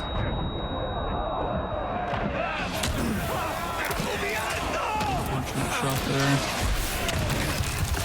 That was RPG killed that guy at least. I can't believe the RPG hit me though. very fortunate that the RPG did not go off if you got grabbed. So that extra flash really sets. This RPG guy is a menace. He really makes this area very scary. Nice. Okay, we're out of this very clean. Yeah. And now we're gonna set up for something. We're just gonna call duffel bag, and we're not gonna explain what it is at all. Yeah. Hopefully we can get it. The setup does involve not dying or having to reload after this. If we die or have to reload the next area, it will not work. I would really like to be able to show it off, so hopefully we don't take a death in the next area. It's gonna look a little goofy. You're gonna be wondering why we're doing this, but... It saves time, guys. You gotta trust us. It's faster. It is probably... If I had to like tally up all like the recent RE games and their skips, it's probably the most ridiculous skip or time save you could ever get, and it makes absolutely no sense. It's definitely an interesting one. It's very, very funny though. I'll make sure you're the Yeah, we did get it. Whenever you do get the skip, you can tell because I'm running very, very slow right now compared to how fast I'm supposed to be running. And I also can't do crouches to move faster when I'm in this state. So this is what we were talking about earlier in the game. We said that I was in a default state, and that's why I had to reload because I'm basically in a default state right now. So I'm kind of stuck in like in combat movement speed, but it's even slower than actual in combat movement speed. But still saves time. So yeah, it's funny because you'll see how it saves time. We're using the sniper clip here to kind of push our model through the door and use the door shoving animation to basically just clip to the other side of the door. Got some new ways. And now this is where we hope we get what determines whether or not we get duffel is determined right now by this turret skip. This is very scary. This is going to require some very precise movement, shots, and using an enemy to get us through this turret. This is very this is right at the end of the game where runs definitely go to die. So I'm going to let Spicy focus on this and let him do his thing. Present for you.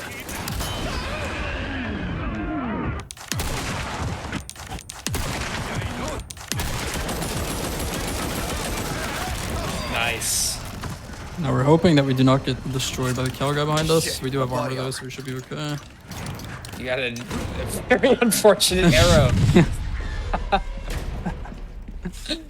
Alright, so we do have Duffel. We'll be able to show it off. Ashley! So you guys, have you ever seen someone like in a Walmart have to carry their screaming toddler by like the back of their shirt? That's essentially what this is. Yeah, so this is Duffel. There's another little thing we'll do here, which is skip some animations if we spam pause here. But yeah. Damn it. If you've, looks really goofy, but if you've played this game casually, watching anyone play this game casually, you'll know how slow you normally walk in this part. You normally walk so slow. This saves like a minute and a half or something in this part. It's so much time save. It is crazy how important this actually was in the end of the game, and how much controversy was around the skip. Actually, this was banned and unbanned like 3 times while we tried to figure out how this worked, because we didn't know if it was hardware dependent, RNG. We were lost until we eventually figured out a consistent setup for everyone that works. So we were able to keep it in. Yeah, it was a super inconsistent skip for a while until we understood what was making it work, because like some people would get it very frequently and some people would not. It looks so ridiculous. And that's Duffel bag. And then here I'm gonna make a save, and then like earlier we said reloading gets rid of the Duffel state. We're gonna reload so that we run faster in combat again. So Now we're in all of chapter this, 16. This is the last chapter all of the game. This was the weeks. Yeah. Pretty short chapter. Alive. Not much going on, just the final to boss, him. which we have a pretty good strat for. Yeah, we do have a very good strat for the last boss. I mean, actually, thinking about it, it's more than just RPG. It's actually very hard. Weirdly pretty enough, rough. it is very rough. The very last boss has a one-shot. Never been Like better. when I say one shot, I mean you get one chance to do it. Opportunity to infinite ammo your RPG, which actually is very important. So it's gonna be interesting to see Spicy do it. That woman who helped us. You think she's all right? Oh, I'm sure she's fine. I've lost quite a few She's not the runs type on to the last roll over boss that easy. by messing up the infinite RPG swap. You know her well. And it is like a near minute time loss or something like that if you mess it up.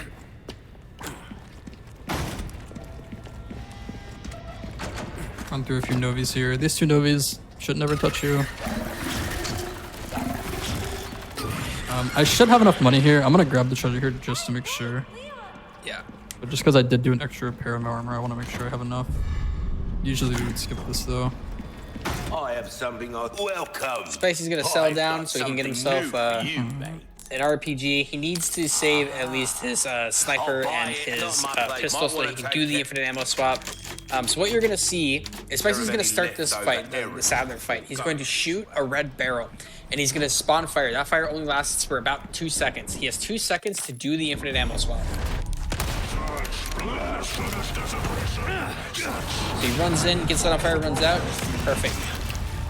First try, he's just insane. And now because we still have our RPG, because we do the infinite ammo swap, we can just skip this end of this fight too. And it's just that easy. Just that easy. Except not that easy. That's very hard. That takes so much practice. You have to be so unbelievably fast to get that infinite ammo swap. Not only that, but if you then get landed on by Sadler, he will knock you out and put you a different animation, which will lose the infinite ammo swap. We're not out of here yet. Yeah, it's pretty rough. The fire just really does not last for like any time at all. Like you saw me shoot the barrel pretty early into when I went into the boss fight. If you shoot it like a little bit later when you're too close, you'll get like staggered from the barrel blowing up and you won't be able to make it in time. It's pretty bad. They're not attacking. What's going on? They're nothing now their master's gone. A lot of crouch spamming here.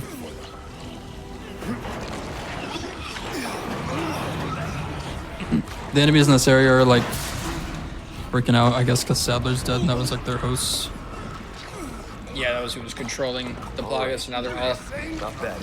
lost without their master, as Theo would say. Now we're on the jet ski. Some of us have lost runs here Have we? at some point. Some of us. I'm naming names. But some of us have ran into some objects here, and it's really tragic when it happens. Because you really have It no one to happens blame but with us. yourself. Really, you want to get mad because you're at the end of the game. You're like, I'm finally done with the run. I'm finally beat all this garbage, and then you run into like a washing machine or something.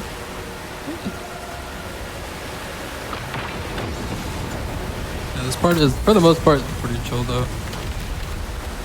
Similar to OG. I do tricks like OG too. The game actually gives you money for doing tricks. You get 1,000 pesetas for everyone. Which is kind of a weak amount of money. You think they'd give you like at least 5,000 for these? Yeah, you're going to like New Game Plus too. You need way more than 1,000. Yeah, you want to buy the Infinite Rocket Launcher is not cheap.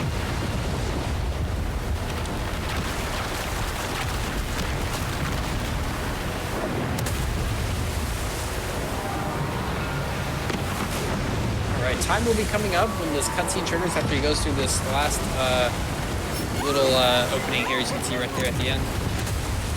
And time. GG. GG's.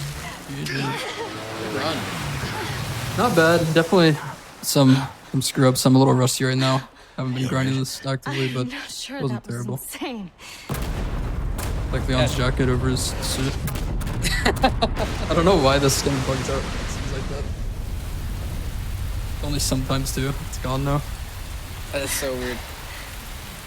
That was a nice run. Very well done. Very informative, thank you. very entertaining. It was a good time.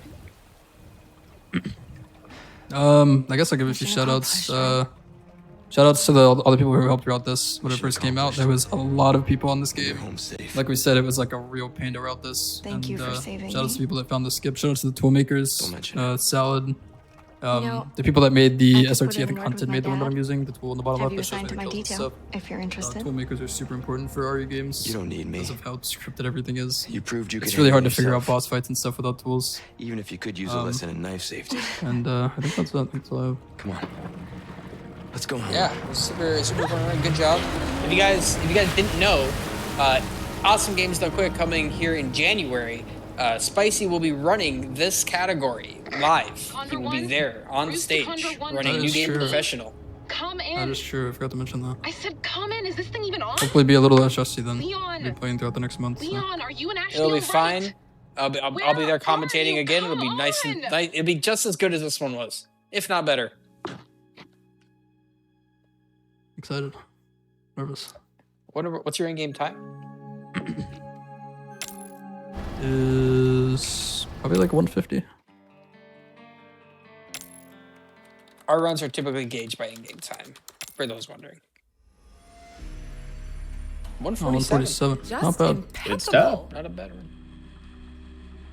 No S plus. 139 saves. All right. Thank you for doing that run. Before we do go on to the next one, if anyone did want to find you anywhere, Spicy, where can they find you? You can find me on Twitch at twitch.tv/spicy. Same name as on screen. I will be running this game throughout December. Well, as I get ready for GDQ, I'll be probably grinding. I don't know about record. Pretty close to record. Records are super optimized now, but I'll be trying for it. Yeah, you can find me there. All right. Well, sounds good. Thank you once again for the run of RE4. Hope you all enjoyed Spicy. If you do want to check out more of them, you can find them in the link in chat. Hope you all been enjoying Thanks it so for far. having Go ahead. Oh, I just said thanks for having me on. Absolutely. Hopefully you all been enjoying the show so far. We do have a couple of more runs for you, so don't go anywhere, and we will be right back. All right, everyone. Welcome back from the break. Hope you enjoyed the run of RE4. Like I said earlier, today's theme is going to be going over a lot of the fun games that came out in 2023. While we can't get to them all, I decided to pick a few that I thought were some personal favorites just watching or looking around for this year. Anyway, we started off with probably what most people probably think is the peak of the year. However, we still have a couple of fun games, and the next game is going to be one that I heavily think some people have slept on. If you haven't ever seen it or checked it out, it's pretty good, and the run's also pretty sweet as well. Anyway, we're going to be taking a trip to My Friendly Neighborhood with Yamajugo. Take it away. Hey everyone, I'm Yama. Like Egg said, this is My Friendly Neighborhood. The category I'm running is no major glitches because any percent for this game is kind of busted. It doesn't really show off much of the game, unfortunately. I guess before we start, a couple things to point out is we do have a built-in speedrun timer. It's just there in the top right. That's what the actual runtime is based off of. But yeah, so time starts when we select our difficulty. I'll count down before I do that.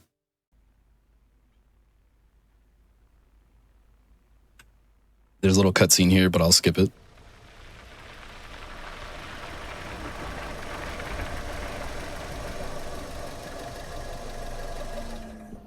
So it starts in 3, 2, 1, go. Okay, last job of the day. What's this one about? So this game's run starts a lot different than anyone who's played it casually will notice. You normally would go straight ahead into that building, meet your first like NPC, pick up a key card, and have to do a few different things. But you come over here into the garage, and there's this little hidden button on the side of a counter. And it just opens the garage and basically gives us like, I want to say maybe a full minute head start, and gives us a shotgun immediately. And for a really long time, we actually did not know that button was there.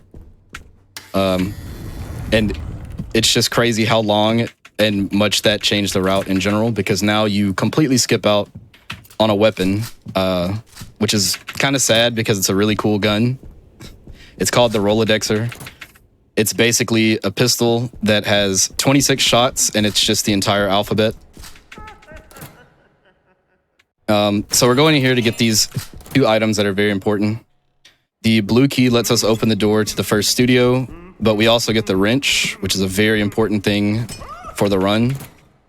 As you see there, when you hit an enemy, when they don't notice you, even if you're hitting them from the front or behind, it staggers them. And when enemies are staggered, they have no collision. You can walk through them, and obviously they don't grab you and damage you right away either. So that saves like a massive amount of shotgun ammo that we'd have to route into the run just by being able to bonk them in the head and walk by. So I have to do the first little trick here. Lately, I've not been so great at getting it first try. I'm going to see if I can. Okay, we got it. It's just a little collision type of thing where if you look, as soon as you fall and don't move to the left and then just walk straight, you kind of go across that ledge and keep yourself from having to walk up the stairs at the back of that. And that pretty much, I don't know exactly how much time it saves. It does save some time, because normally you'd have to go up a completely separate set of stairs, through a door load, flip a lever, and then go back and then go downstairs and do the same thing. So this area, we're basically collecting these blocks. You'll see the little puzzle that we need these blocks to spell out a word at the end. But pretty much it's just walking around pathing, like optimal pathing to pick up all these blocks and trying to avoid as many enemies as possible. So I guess I can talk about the story a little bit, since we kind of jumped into everything and I didn't know he was following me. I should have just used a shotgun. It's okay if I get grabbed. There are plenty of safety heals. We are basically a repair guy named Gordon, and this network has been broadcasting over every other channel, including like important channels like the news and everything else. So we basically got sent here to put an end to it. We're supposed to climb up the radio tower on top of the main building, just shut everything down, but obviously it's not that easy. We have to go through a ton of puzzles and trials to get there. Okay.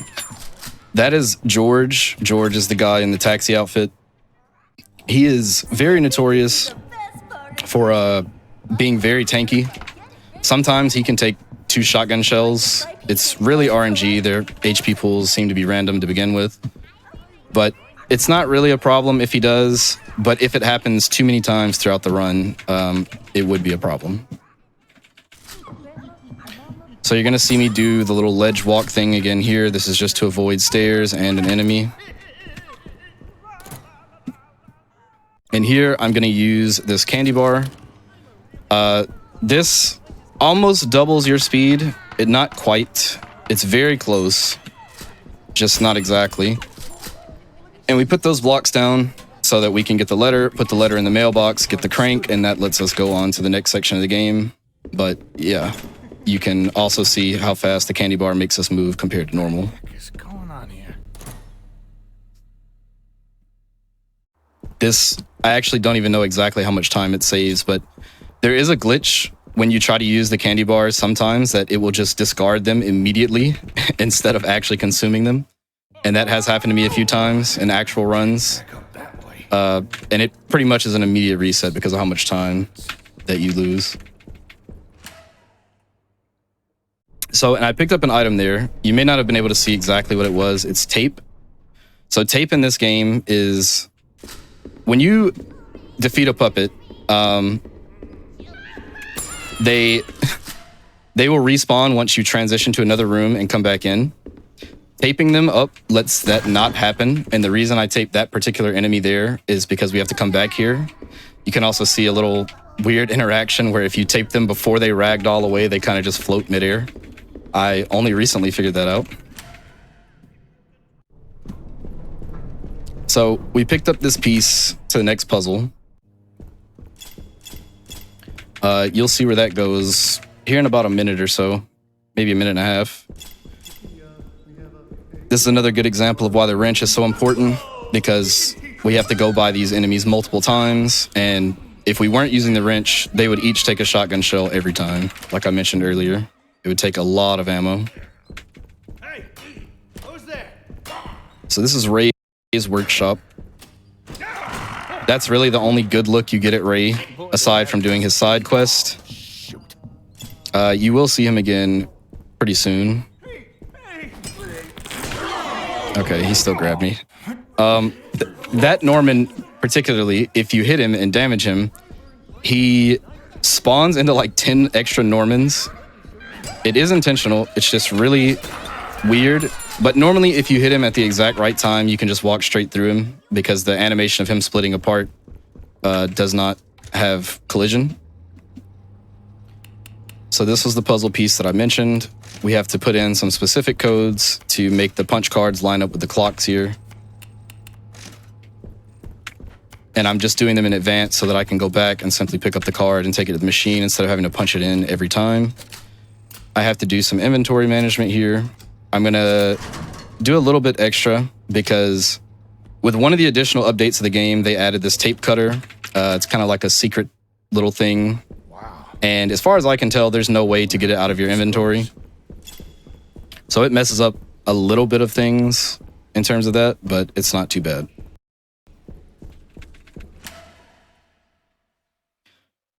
So now that we're in the underground area, we use our candy bar again for the speed, which I didn't really explain exactly how they work other than the amount of speed.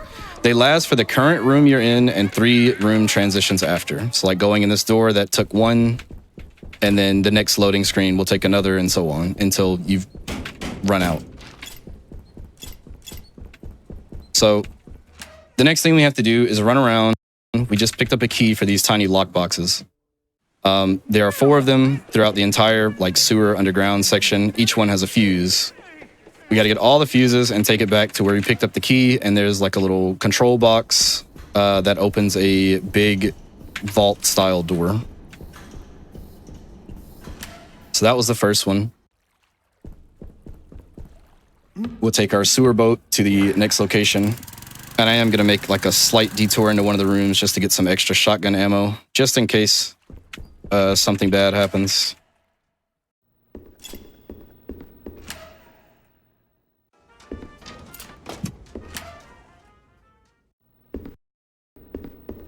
And now you'll see what I meant earlier by why we taped up the puppet earlier, because we have to go back in this room. So that would have been another shotgun shell as well. That's like the only tape we use in the run.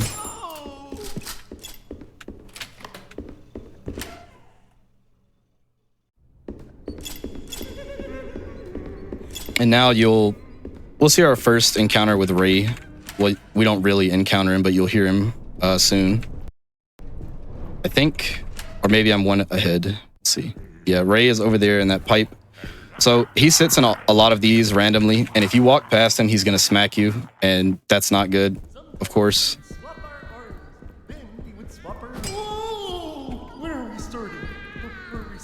So we have 2 fuses left to collect. One is up here in a room, same punch card room, just one door to the left.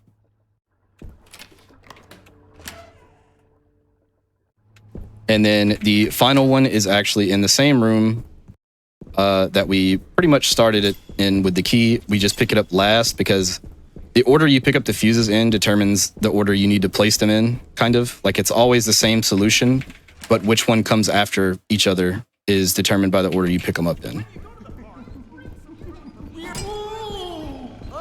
Ray can also be in that pipe right there to the left, which causes a little bit of time loss because you'd have to walk up the stairs to the right instead.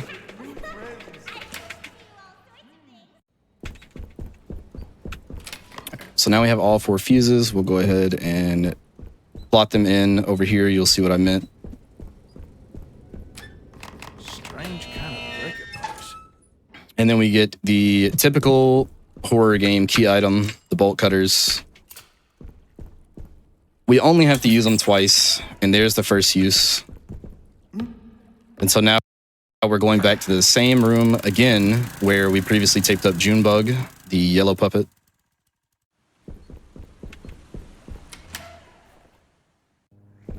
And Ray is here. Like, that's a little RNG. That's one of the things that can cause you to have to use shotgun shells in various places. That specific instance would not have mattered that much for me to pick up extra ammo, but if it happens too many times, that's just why I went in the second room and got the extra shells.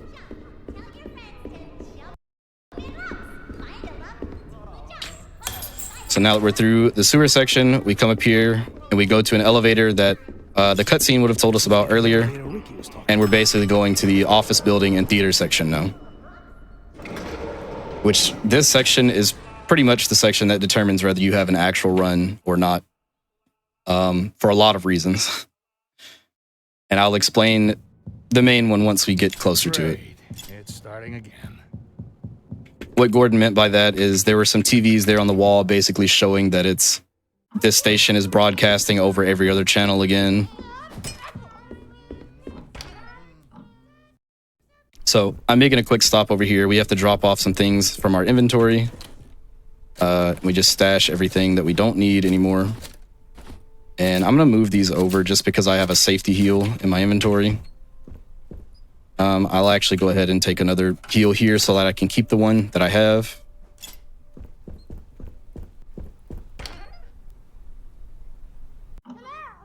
So you notice I picked up a mask. That is the key puzzle for this section of the game. We basically have to go around and collect 4 masks for another puzzle. Everything is basically collecting pieces to a puzzle. So we're going into the theater. That's where the next mask is, but we're going to pick these up. This is the punctuation. It is pretty much just a grenade, but uses letters. Everything that's a weapon in this game is letters except the wrench. And we pick up a very specific number of these. You're getting ambushed here, and you're really intended to use a grenade there, but if you wait just until George crosses the edge of the door and start walking, that's pretty much the exact timing you need to get up the stairs without taking damage, so we can save the grenade. There is a bit of a riskier strat there too, where you run up the right side and hope that your shotgun shells ricochet the letters enough to stagger some of the enemies just to get by instead of waiting. But I'm not going to do that just in case.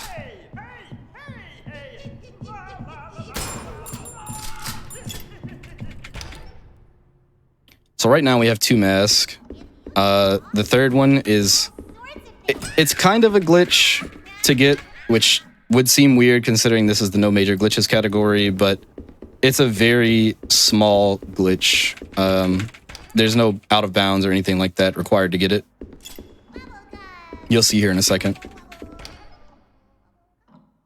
So normally you would have to get the key to open this door.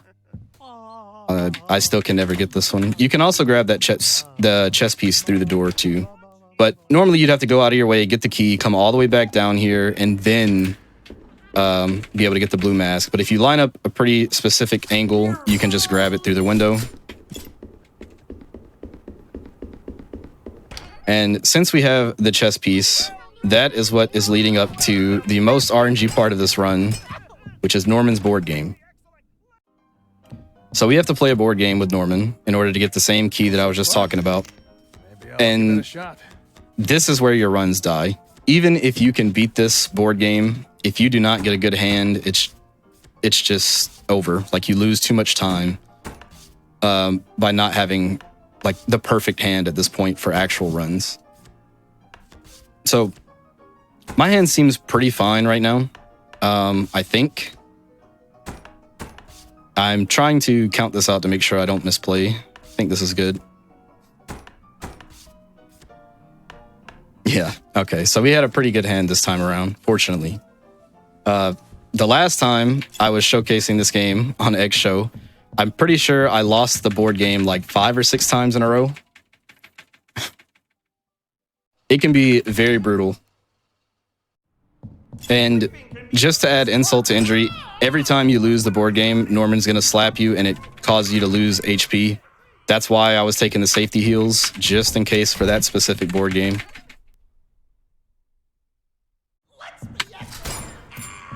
Okay, so now we have all of our masks. We are going to go upstairs here where we needed the key we just got from Norman.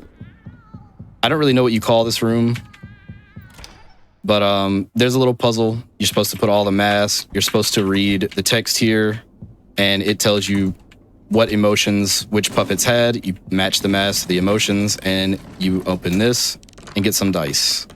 You didn't see it in the same room with the board game, but there is a safe that requires some dice to open it.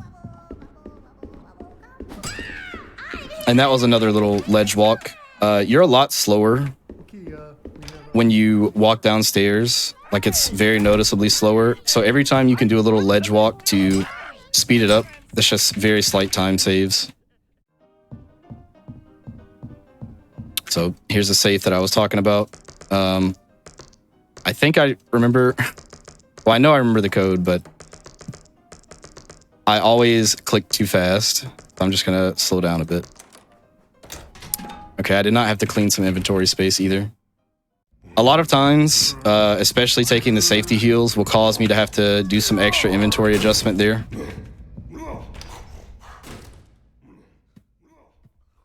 So what the green thing we picked up was, and I guess it didn't really get explained because I didn't go in this room earlier, but basically the elevator to the main office where we need to get a key for the front exit is broken. So we're coming back here to replace that, I guess, hydraulic piece for the elevator. Don't exactly know what it is, but we come over here and slot it in, and now we can go use the elevator. Fix that elevator. But before we do that, I'm going to go ahead and loot a candy bar from this fridge. And that won't get used for quite a bit.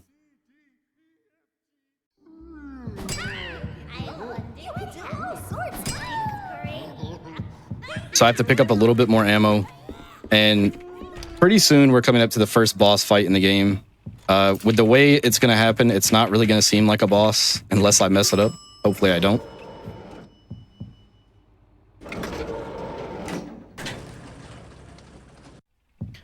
So before I go take the key, though, I'm going to loot some shotgun ammo, another grenade. And then this is the room I was talking about. We had to get this key for the front door so we can leave this building.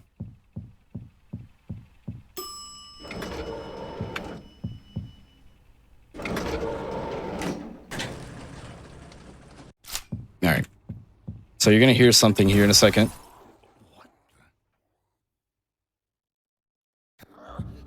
That's the first boss. So if I throw these as soon as he's done screaming, I could have thrown him a little earlier, but I waited just out of safety. 2 grenades completely destroy that boss. It's actually supposed to be a very stressful fight where you're really going to be using almost all of your pistol ammo, shotgun ammo, a lot, maybe not the grenades. It really just depends, but casually, most people that I've seen play it or talk to, that fight drains all your resources. So the fact that you kill it in like 2 really quick grenades is just insane. And the grenades are pretty rare throughout the game. So that's definitely the most useful spot besides the ending. So what our new goal is, which we would have found out had we went in the hotel building, like the intended start of the game. There's an elevator in there that has some purple sludge or something, like basically holding the doors shut. Well, we're coming in the greenhouse and we're going to pick up a note that basically tells us you can use these 3 ingredients to make a solvent for that. Solve whatever's blocking the elevator. Like Gordon just said, basically. So now we have the triangle key. We have to go back around the entire sections of the game that we've already been to collect the ingredients. And we do it in a pretty specific order.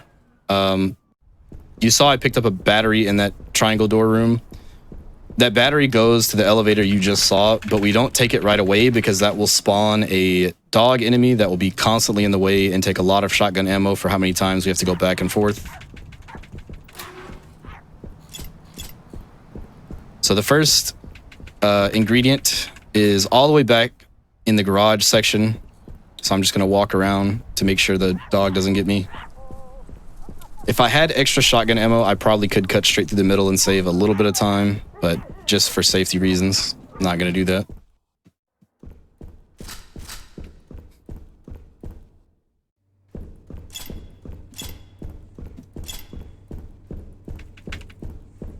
So, like I said, familiar path where we were previously, but now there's a door in here marked with a triangle. We can now open it, and what we're going to get from here is the playground key. So now we have to go back into the offices and theater where we pretty much just came from. There's another triangle door back there for us to get one of the ingredients. I think it's trumpet polish. I don't remember all the names of the ingredients, unfortunately.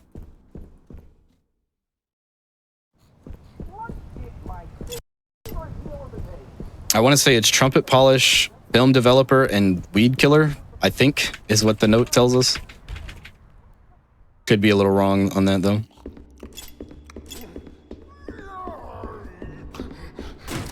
Yeah, you just heard. I think that puppet's name is Gomblet or Goblet. I can't remember. She will randomly aggro you even from the top floor when you're not up there, and she kind of just runs into a wall thinking you're there. That's why the screen was shaking and you heard her yell.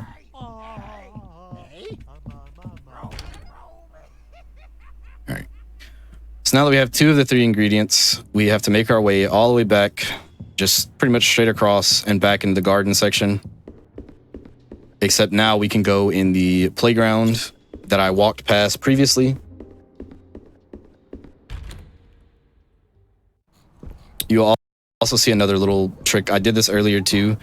So collision is really weird in this game. You can kind of just walk over certain things if you wiggle your camera around. I don't really know why that works, and that's pretty much the only thing that we do in this category. I walked over that seesaw a little bit because if I specifically walk over it enough, the dog will have its pathing like confused just enough so that it doesn't hit me. Let me make sure I'm doing this right. I think that should be it. And I actually got this time. So the dog can't come in the playhouse or the playground. It basically sits right at the doorway. So you have to do some type of like ledge walk to avoid taking damage. And the one I got was the best one. It lets you just walk around the entire top part of the playground and just fall off. And now we're putting the battery in this lift and going down. And I have to do some inventory management here as well. But we're going to use our next candy bar too and make sure it doesn't discard it. So the final ingredient is in the same room where I had to put the fuses previously.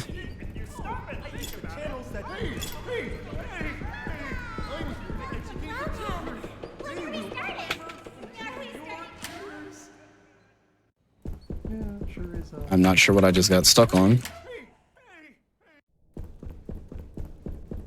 Yep, that's the film developer. Oh, I held W too much.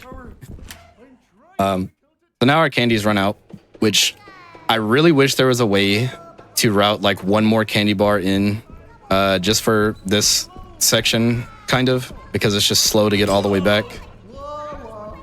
As far as I know, there's not really a good way.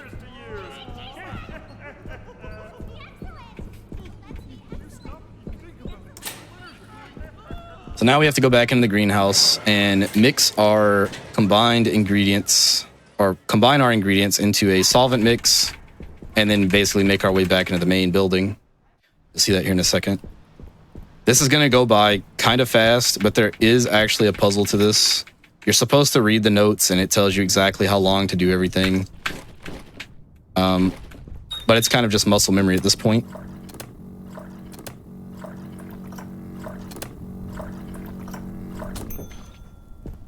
I want to say it's like 1 to 2 seconds for red, then green, then 3 to 4 seconds, and then 2 to 3 seconds, if I'm not mistaken. But it's pretty lenient too. You have to try and go really, really fast to mess that up.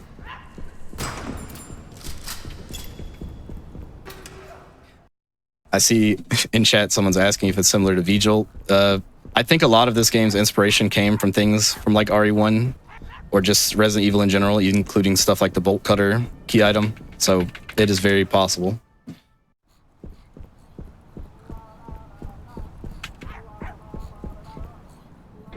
So now you'll finally get to see the elevator that I was talking about. Maybe it still works.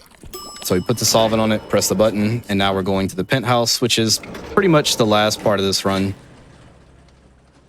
There's one small section afterwards that I'll talk about as well. But for now, we're just going this way. So I don't remember this puppet's name. There are specific unique puppets, the ones that you don't really fight, but you can help them throughout the game. That's what you're actually intended to do.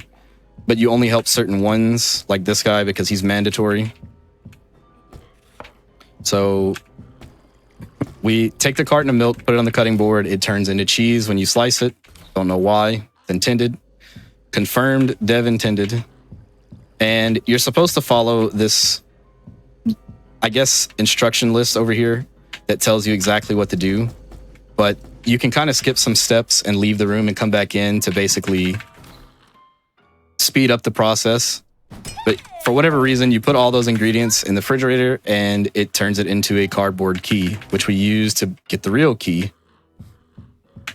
And then we have to do some quick hacking to open some secret doors. Sounded like that came from the other room. Hacking in quotations. And we get a puzzle piece as well. So we have to collect 4 of those puzzle pieces.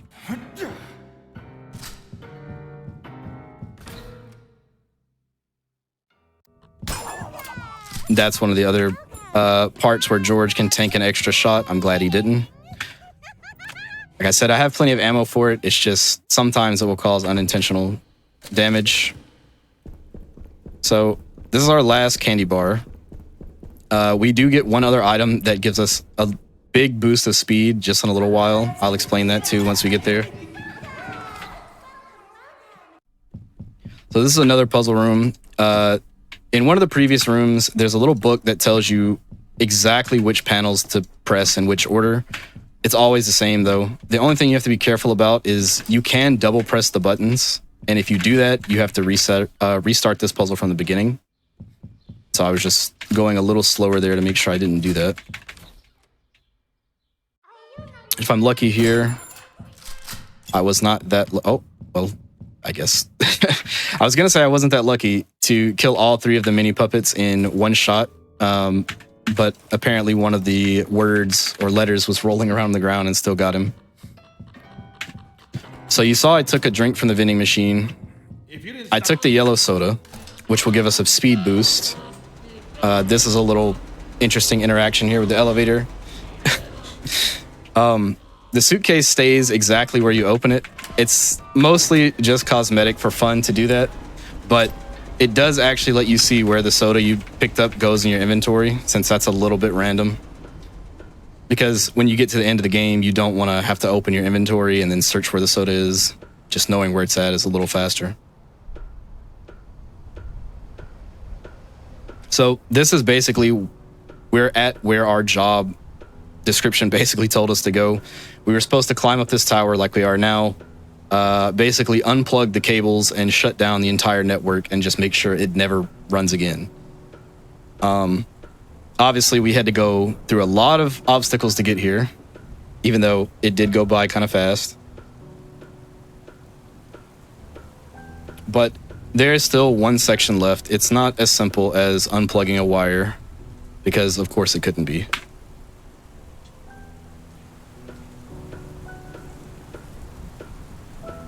So I'm gonna skip this cutscene that's gonna show up here in a second. Basically, when Gordon is about to unplug the wires, the main puppet named Ricky shows up and kind of talks to him. But because it was storming, lightning strikes and it knocks Gordon off the tower, and now we're in what is called the unfriendly neighborhood, which in my opinion is one of the coolest sections of the game, and I'm kind of sad that it's as short as it is. I'll show you guys the unfriendly versions of the puppets. They're a lot more scary than the normal ones, and that's really all you ever get to see of them. So this is the final boss. We use 4 grenades, and it takes exactly 9 shots to kill this boss. I did have a bit of extra ammo. So you kill the boss first and then pull the lever, which is almost the exact opposite of what everybody does casually, because that makes that metal gate go down faster. You can also technically not kill that boss and still complete the game, but that's pretty much the end of it. Time is going to be, after I exit this door, there's a prompt to select yes or no. Time is when I select yes. So you basically just get asked, do you want to help the puppets or not? You say yes because it's faster. That's time. We'll give it a shot. Whoa, Gordon! I'll skip this cutscene and this one. I will let the music play because it's pretty good. It was late night on weekdays. It's really good, actually. It's just, I don't know how they came up with everything for it, but it's just really great for this game. While this is going, I'll just say a couple shout outs. Big one to the Demented Salad. He made the auto splitter for this game, and he is also probably the reason that we use the wrench as much as we do. He was definitely the first person to bring it up. And just shout outs to the speedrun community for this game in general. It was very active, and people were constantly trying to find stuff, making different categories and everything like that.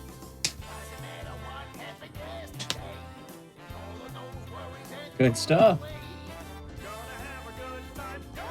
Yeah, that was actually a really solid run, and we beat the card game on the first try, which is the craziest part of it all. I know you're definitely happy about that one. Very much. Yeah. Anyone that has never seen this game before, the last time I did this on the Hotfix showcase, it went terribly, which was hilarious, but that was about as bad as it could get. So, and this time it was about as good as it can get. Oh, definitely cheers for a good run this time around. We have the 28-17, which that's a pretty good time. Yeah, that's actually a pretty solid time. Well, all right. Before we do head off, if anyone wanted to find you on Twitch or anywhere else, where can they find you? Everything is my username, Yamajugo, exactly how it's spelled on screen, twitch.tv/Yamajugo. You can find me on YouTube, same thing, or Twitter. That's pretty much it. Alrighty. Thank you for the run of My Friendly Neighborhood. It was fun to take a trip to the neighborhood, and hopefully you all enjoyed Yamajugo's run of that. We have one more run for you for the night, and this one might be just a little bit more of dubious quality. Anyway, as we get into that, we'll be right back as we set it up.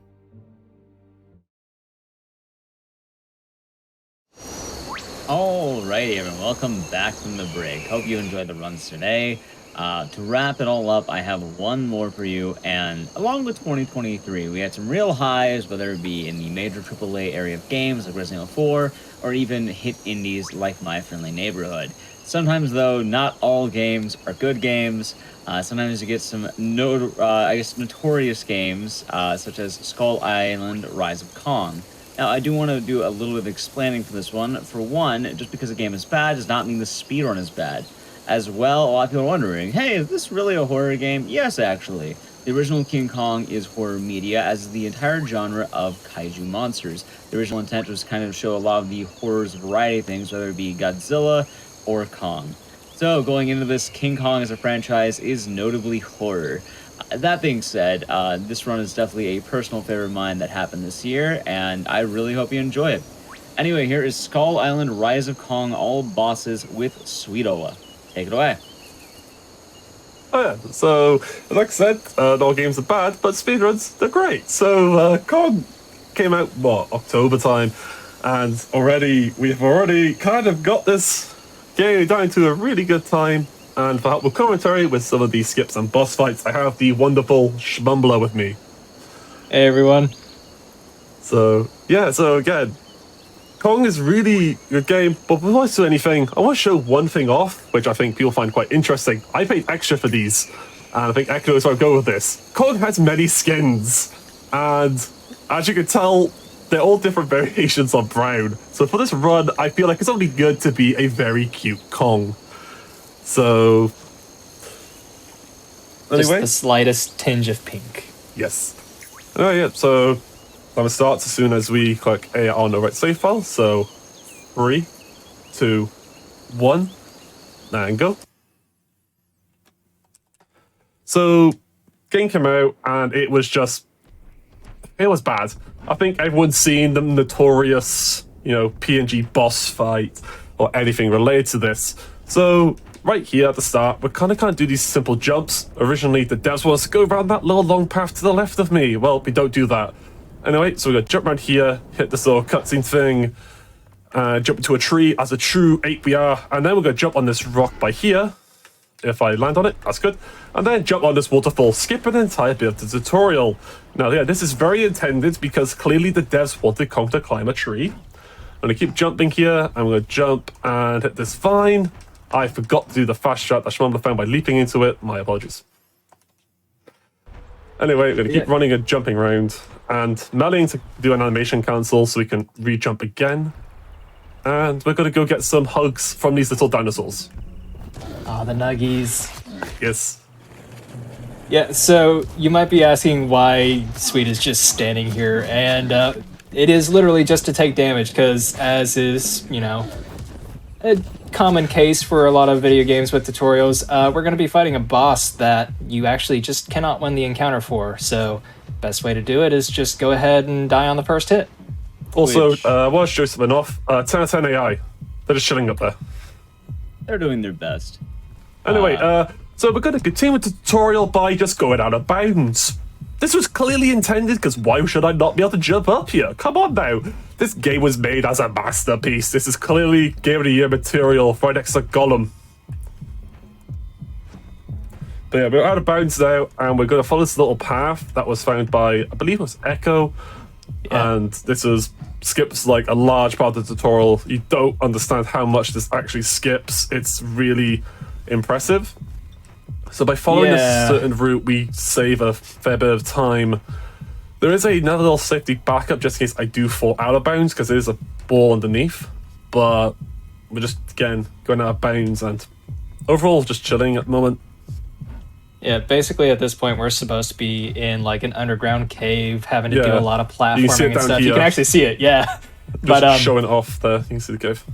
It's so windy, and there's so many different like jumping back and forth that it takes way longer than just doing this.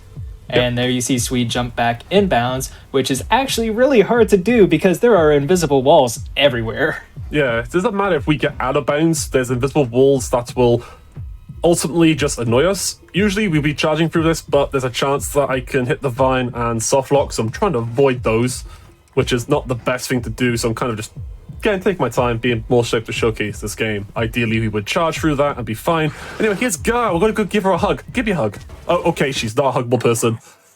Understandable, she's a bit cranky. It is the morning after all, or afternoon, or evening, wherever you are. Anyway, there's a bunch of cutscenes playing, and on a split second there, you will see Kong screaming. For whatever reason, if you are doing game capture for this game, you will see Kong just scream, even though it's for a split second on my end, but again, it's there. Also, skip right there, we jump over a rock, we skip a trigger that allows us to kind of straight go for this next area. But this game is quality. Everything that's intended.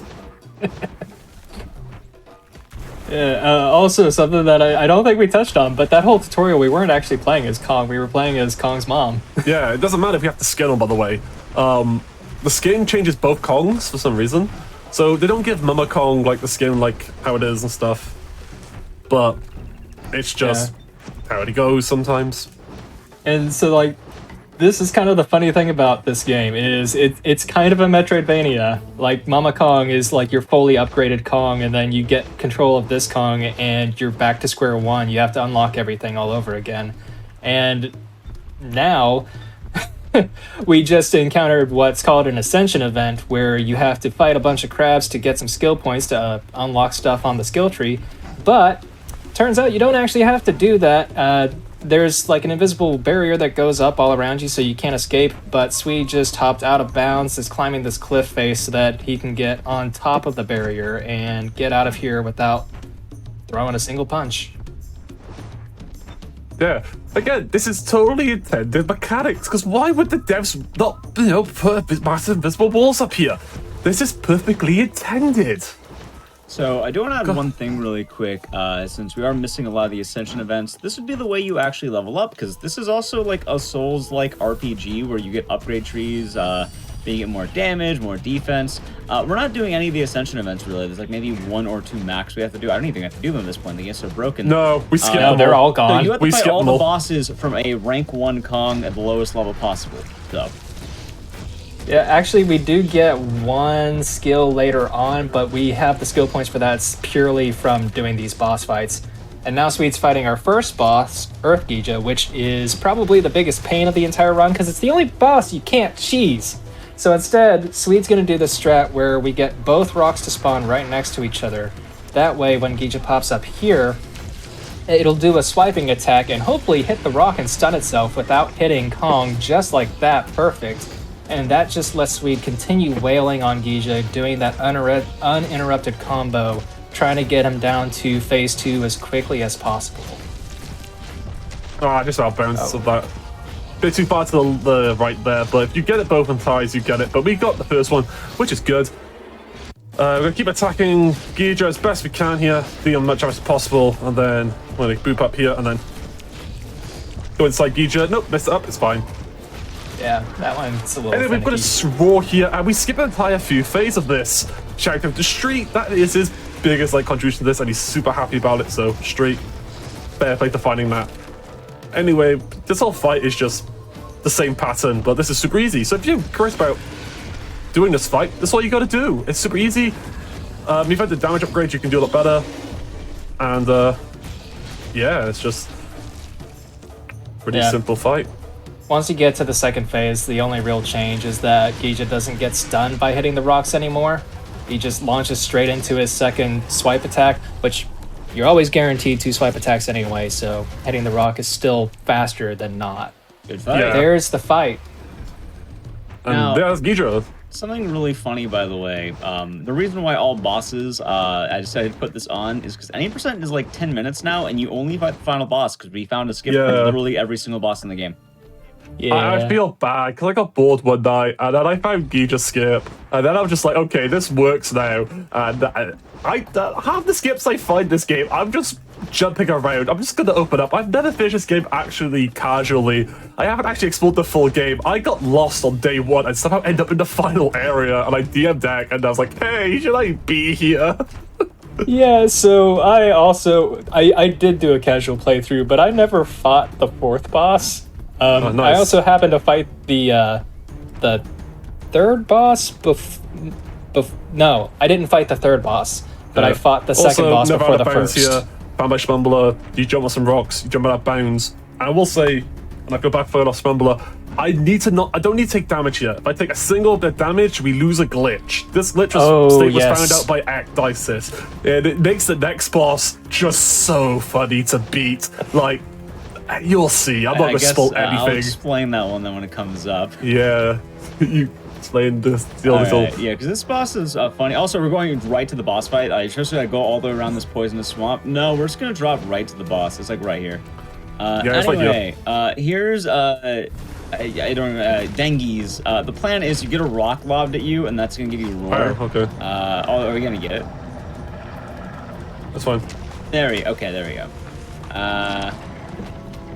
Oh wait. Oh, a minute. never mind. Yeah, I did get the rock. Oh, well. I might. Oh wait, whatever. I can't. Oh, All man. right. So what's supposed to happen there is you get a rock thrown at you. That gives you the primal rage ability that you see there. And for some reason, if you roll into him in primal rage, No, I didn't even dengues roll. just sort of like you don't want to get like right up to him normally. Like get right up to him. Charge. That's a word. Yeah. And then you do the primal roar right when he attacks you. If you do that, he just kind of doesn't know what to do, and he just never attacks you, so you can get full combos out every time. Yeah, I got unfortunate because I got being hit by the rock somehow. I just ran through both rocks. I've never had that happen before. Yeah, normally you take damage, and it's like, oh, you're taking damage. You get a roar. But we didn't get it. Luckily, the backup strat is you just pelt him with rocks, so you give him a taste of his own medicine. Also, if you want the achievement, by the way, this is what you do: is you chuck rocks at them. Also, chucking rocks is going to be a very, very broken mechanic. Oh yeah, this is like the strat for every boss in the game. We talked about upgrades, and by the way, I can't wait to have Swede show off these trees, because the trees are going to be really, really weird. Because one of them is going to be like, oh, offense, throw rocks. Defense, get more attack damage. But you want offense anyway. Like, why is defense attack damage? That doesn't make sense to me. Listen, the best defense is a great offense. You know what? I agree.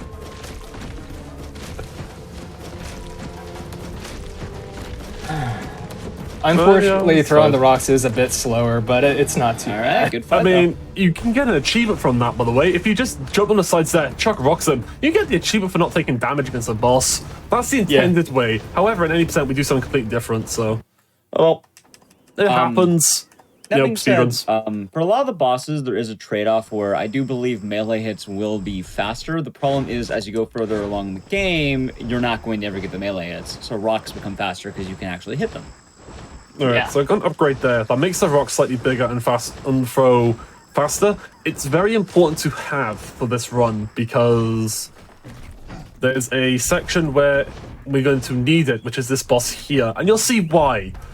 I don't want to spoil anything because, again, you've got to open your imagination. What are we going to do with rocks? Are we going to jump somewhere where we're going to throw rocks at, the next boss? Or are we going to do something else? So you guys in chat, you can guess right now.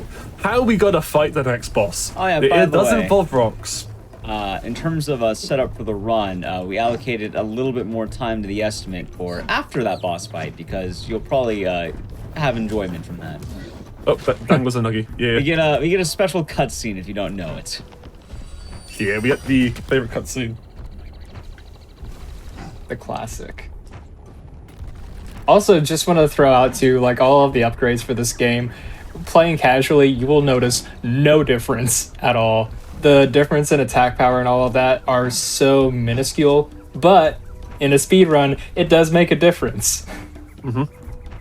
Anyway, yeah, we're just gonna jump up here. This is intended, by the way, these rocks you can jump on originally, so... Also, after beating the final boss, we unlocked the headbutt ability, so now we're a metalhead. We've listened to AC/DC, and now we're just headbutting away. There's gonna be one metal fan in chat who's gonna be absolutely pissed you called AC/DC a metal band. Oh, it's a rock band. What's a metal? Wait, Metallica? No, that's rock as well. I mean, they have metal in the name. I think they count. Yeah, true. They do. I was like AC/DC metal. That's a rock. I was there like, oh, okay. I apologize. Rock nothing. Okay. Oh, don't worry. There's plenty of rocks in the game. Yes. Also, to answer a question in chat, yes, the game's file name, the executable, is actually just Monkey. Monkey. So there's one rock that actually is a little bit easier to jump on and a little bit lower. I think it's actually closer to the fight a little bit. I found them a little hiding spot. Anyway, yeah, I'm gonna chuck rocks by here, and that hits the enemies. Also, if people say I'm missing, no, this is just classic Modern Warfare 2 aim right here, okay? This is very natural. As you can tell, I'm hitting them all right here. Like, this patch of ground here, this is the enemy. This is the dinosaur right here. This is what I throw my rocks towards. And this is the actual strat. Beautiful. Which this fight is meant to be like, I think like if you play Bloodborne, it's like I think Shadows of Yharnam, where it's like, oh, there's 3 enemies, and they have different specialties, which they all get hit by rocks. Yeah. That's the specialty. And honestly, the AoE effect for the rock is just massive, as you can see clearly. And then we talked about it, but nailing the final one ends up being a little bit faster because now it's a one-on-one, and you can just get real good damage on melee. Yeah. Also really easy to keep the raptor from attacking, but the shoulder charge. And just like also, Twitch chat, balls. enjoy the cutscene. There's a white square.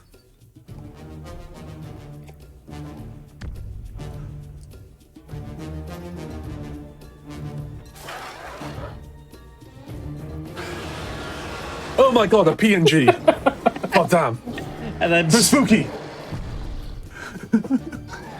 And there's nothing else there in the cutscene, it just plays out like that. But you had to see the PNG. Yes, that has been in the game since launch. The devs have not patched it, it's still there. So that's kind of why we allocated a bit more time, is so we can see the wonderful PNG. Because most My people can't. favorite part is how it doesn't even fill the whole screen. No, it's like the devs are just there, like, yeah, it's here. And that is 3 bosses down with 2 to go. Yep. Yeah, now the worst part of the whole run. Yeah. Yes. This whole section, if you're playing through, I'd say, out of areas in the game, this is probably the second worst section in the entire game. Just because right now, if you notice, Kong has got bigger. For some reason, entering the like purple mist has made it a lot bigger. For whatever reason. And if you can skip that, there's a way that you can actually skip that cutscene. By doing that, I mean, you would have to do a glitch that Ek found on day 1, which was... There's an area in the first part of the game that has a knee drop ability that we can just jump through the wall there and enter the zone. However, it makes a lot of the tricks here a lot harder because Kong is a lot bigger. Like, I would have missed that spider, for example. But Kong is a lot bigger and is just one chunky boy. Also, we haven't even talked about it, but this game does have a story, and there's a reason for this. It's not just some weird bug. We talked earlier how Kong's mom was murdered by the dinosaur. This is like a revenge story. You're trying to avenge your parents. And also, it's a puberty story, so you're playing as teenage Kong growing into like adult Kong. So that's why you're tiny, and then as you play the game, you get larger. I just thought he just dipped some, the purple gas in the area and just got bigger, like he's hallucinating it's the fact. The ascension points. So every time you beat a boss, you're getting more of those points. It's like, oh hey, you're ascending. Here you go. You're large now. And speaking of which, all the nests and the fight encounters, those are called ascension events, but do they actually do anything for size? I don't think they do. I feel like it's just the bosses. I don't think they do. I think it's just like you get the points, unless it's like skill points you have. Admittedly, all right, I gotta ask, have any of you actually done the ascension events? Yeah. No. Like, I've done like maybe the regular amount that you might find in the game, but I don't remember. I think the most I did was like 5. Like, I have I got all the ascensions, all the collectibles in the first area. I have the achievement for it. Did great. I have one of those achievements, and I don't remember which one. I got lost. Probably the first area. Yeah, funny enough, so you're not going to see it in the speedrun, but you might be wondering, why is this game so always look that bad? So obviously as speedrunners, we know what to do, and this part especially, it's going to know what to do. If you ever watch this game casually, people are always getting lost because this game doesn't have a map. It gives you vague suggestions. Like, you can see a map and push the map button, but you have no way of knowing where you are. Also, here's basically the game. Yeah, this is a skip I found randomly because I was like, I don't want to do the ascension. There has to be a way to skip it. Oh, there's a flower up here. I can get up here, and that's how I leaped. And then I found that spot. I was like, oh, this works. And yeah, we skip that's the one ascension we couldn't skip in the actual fight. However, we just jump up here and we skip it. Anyway, it's so. You cannot tell by how that looks just how much that skips, because it's not just the fight, it's like a 1.5-minute long trek through a cave too. Yep. Yeah. It's a lot of platforming and fighting. Yeah, so if I look to my right here, you can see a cave. We will come out from that cave. And it's like, okay.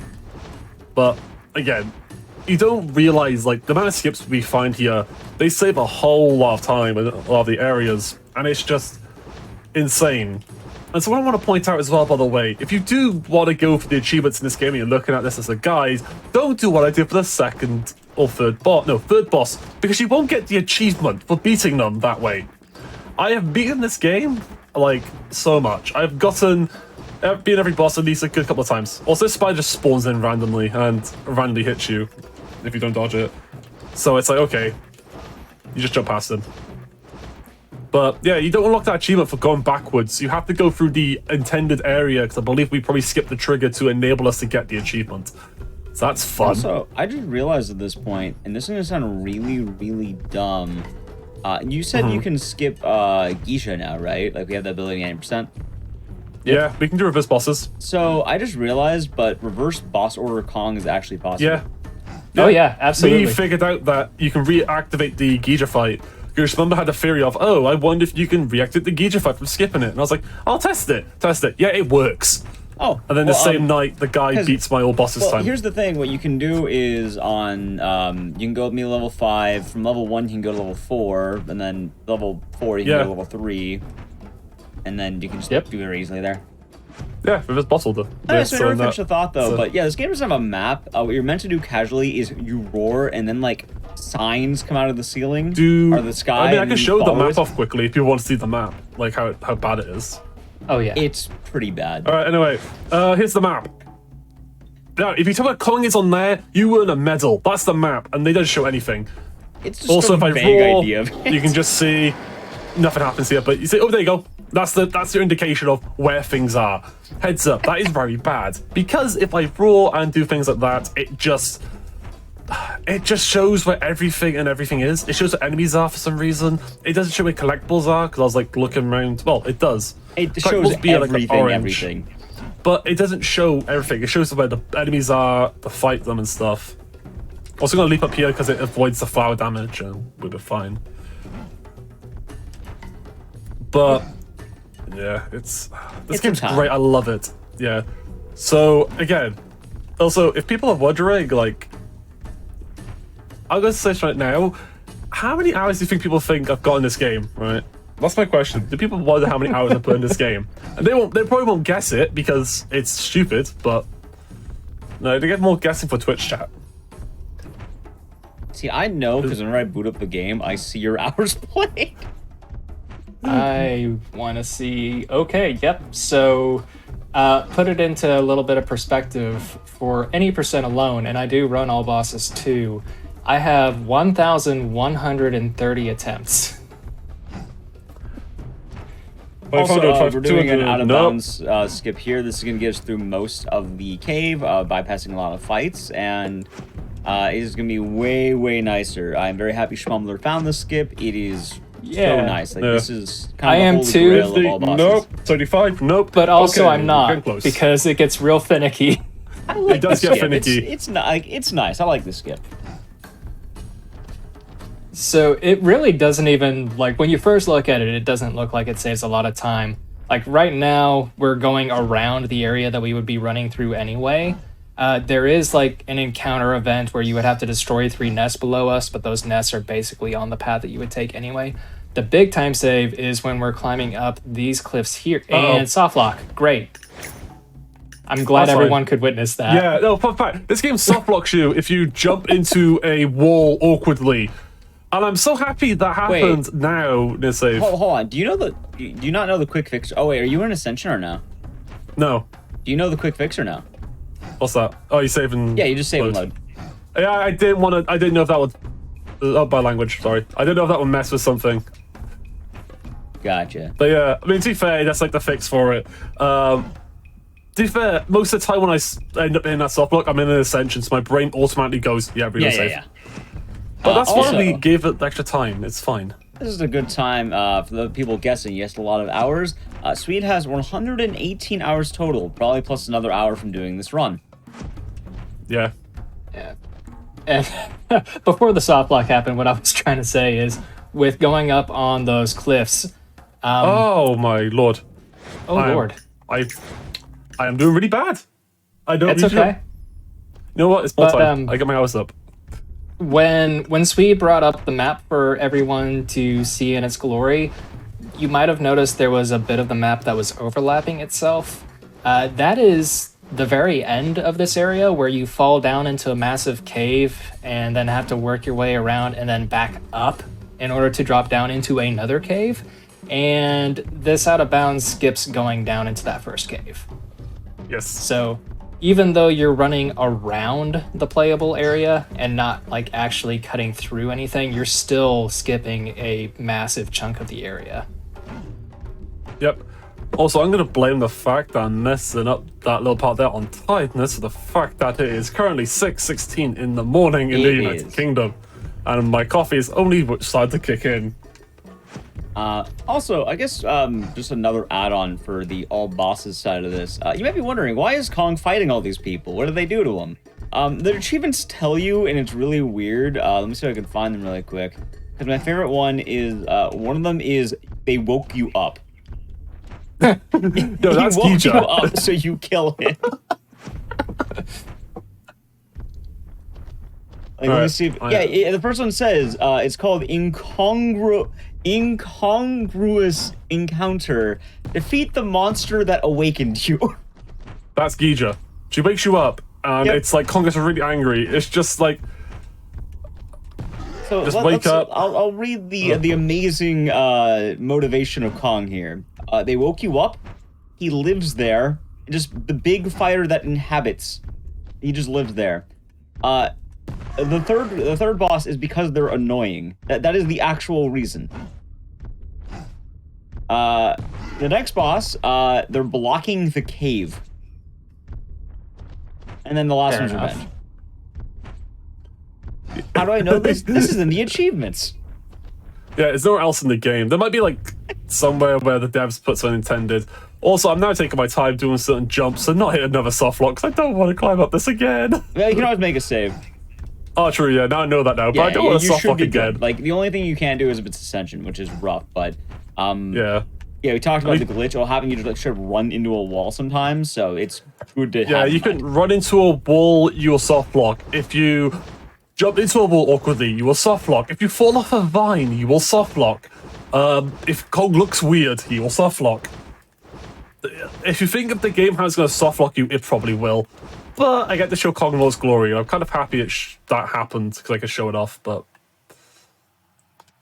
Yeah, it's great when it happens on a PB pace run and you jump at a vine straight on, dead on, don't do anything weird, and then you just fall off all of a sudden and can't move anywhere. Yeah. Totally has to happen to me on the 90% world record run as well. Anyway, here's... Yeah, probably the most annoying boss fight in this game casually, but thankfully we don't have to fight it casually. Sweet's just gonna jump up here out of bounds, hide behind a rock, and start chucking away.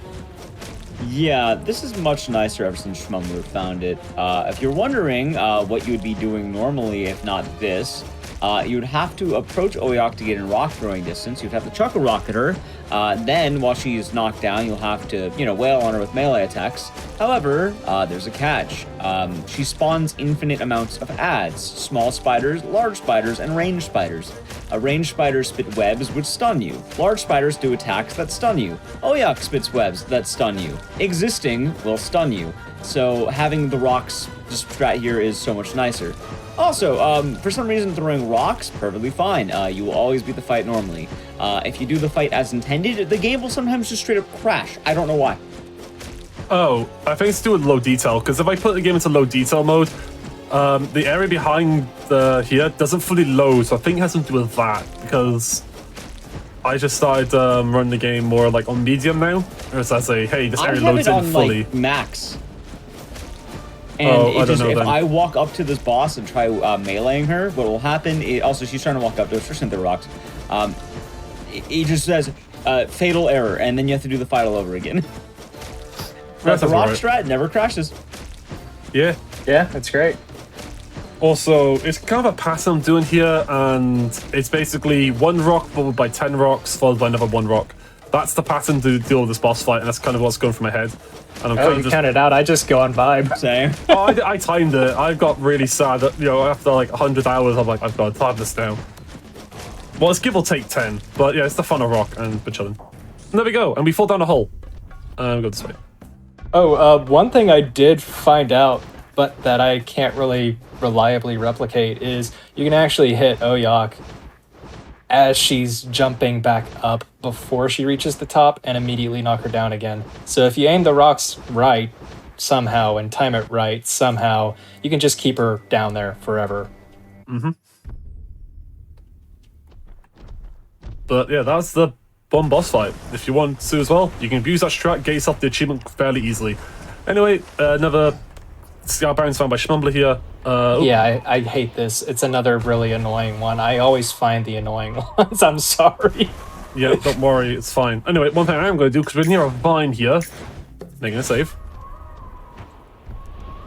Because there could be a chance I soft lock on this vine here. But yeah, these little tiny rock gust stand on up by here. If I can get it. And then I gotta jump backwards and hit off that. And that's the skip. And it's really awkward, even though at this point I should have gone round and done it, but you know what?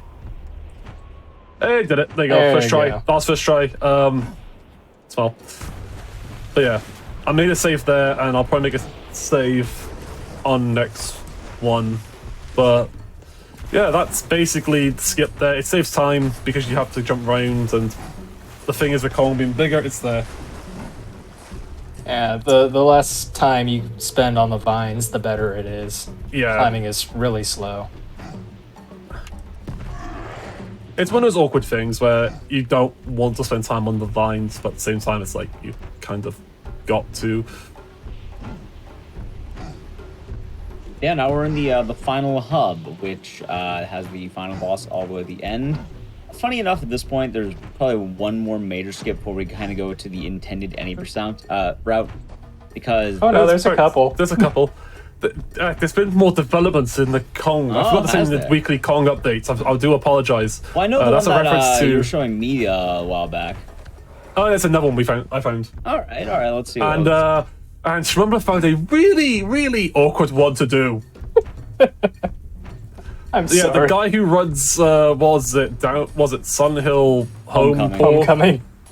Yeah, that Homecoming. That's it. Yeah, we skip over that wall. We skip over a little section. And there's another glitch up here, which I want Schmumbler to kind of explain, because I do kind of concentrate while doing it. Oh, Lord. So up ahead, there's like another Ascension event where you have to destroy a couple nests, and you're going all the way down a hallway and back, basically. But if you jump over here and do some platforming shenanigans that require you to turn in midair around obstacles, you can actually reach the backside of a smashable wall that you're not supposed to be able to reach and just cut through there. Yeah, it's the final jump's really kind of finicky to do. I could make a save on that. Rough. Yeah, I'm gonna do that. On the last one, I'm gonna make a save there. I mean, I'll get this try now. I usually get like third try. It's just awkward. But yeah, I spent an hour trying to skip this. I can't because it's the fastest way. But there you go. Third try, told you I'd get it. But yeah, I was spending an hour just trying to figure out not to do that, because I spent over an hour just failing it, and I was like, I don't understand this. Why? Why is this a thing? God damn it, Schmumbler. And I think sure he joined my stream, went, yeah, Schmumbler, God damn you. And he just starts laughing, going, yeah, I'm sorry, it's faster. Oh, God. Yeah. So now we're at the point where we have one main skip left. Yes, we have one more skip left. Oh, we got two left, actually. I know about the one that we Oh, just yeah, did, yeah, kind yeah, of. yeah. Because we have the encounter skip, too. Yep. Oh, yeah. Basically, thank God for that. It's all intended. Very scary there. I could have fallen off the vines, because this game's a masterpiece, after all.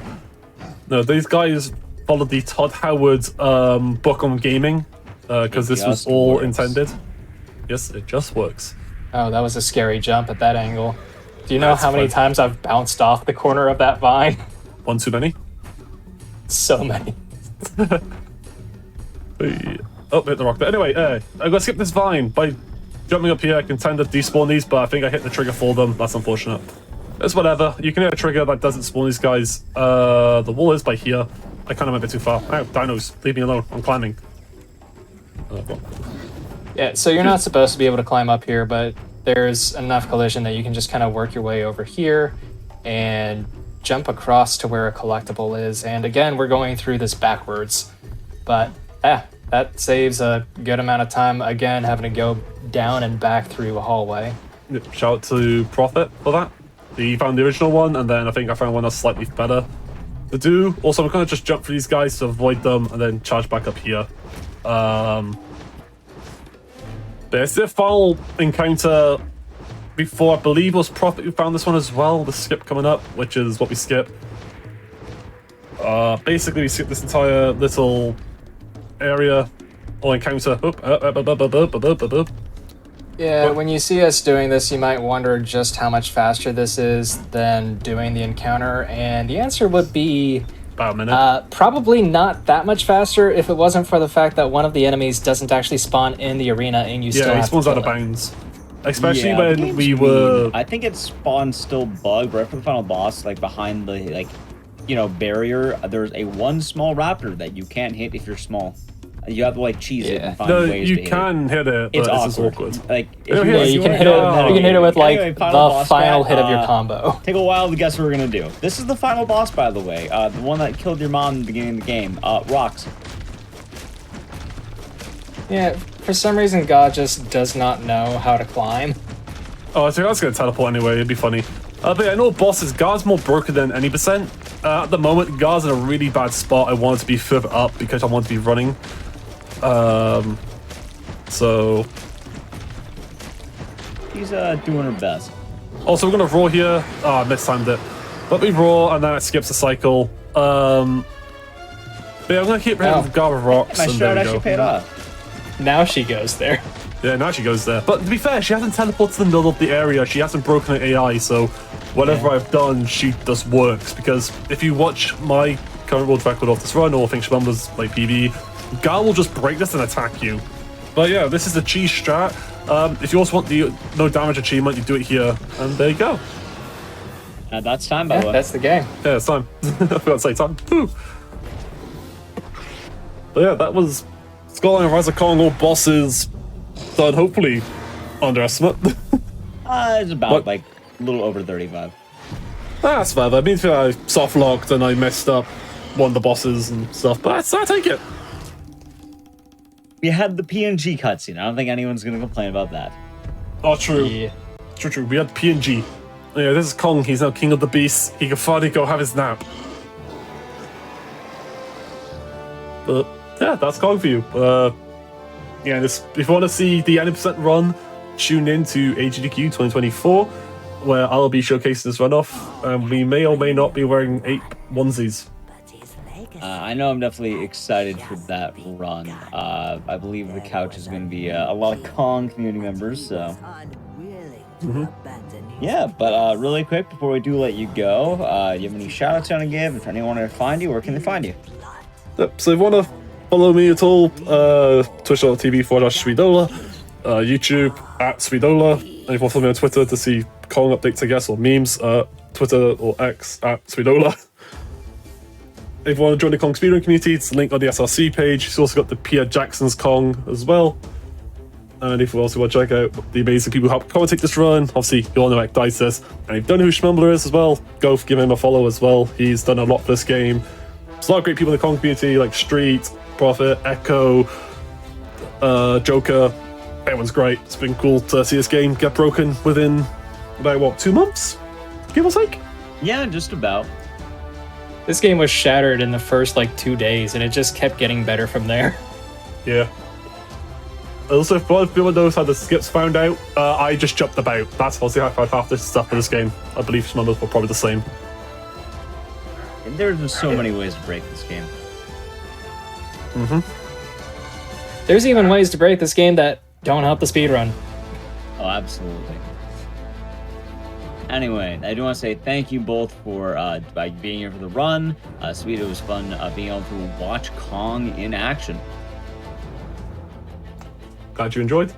Absolutely. Alrighty, that being said, I hope you all enjoyed tonight's episode of Speedruns from the Crypt. It was fun taking a look at some of the games released in 2023. I'm sure we'll have plenty of fun ones next year. That does wrap up our show for the night. I do hope you enjoyed these runs. I've been your host, Dices. I do a lot of fun planning for these shows over my own stuff. You can find me somewhere on my name, so here's around. I'm everywhere, Twitter, Twitch, all that jazz. I tend to plan out these shows.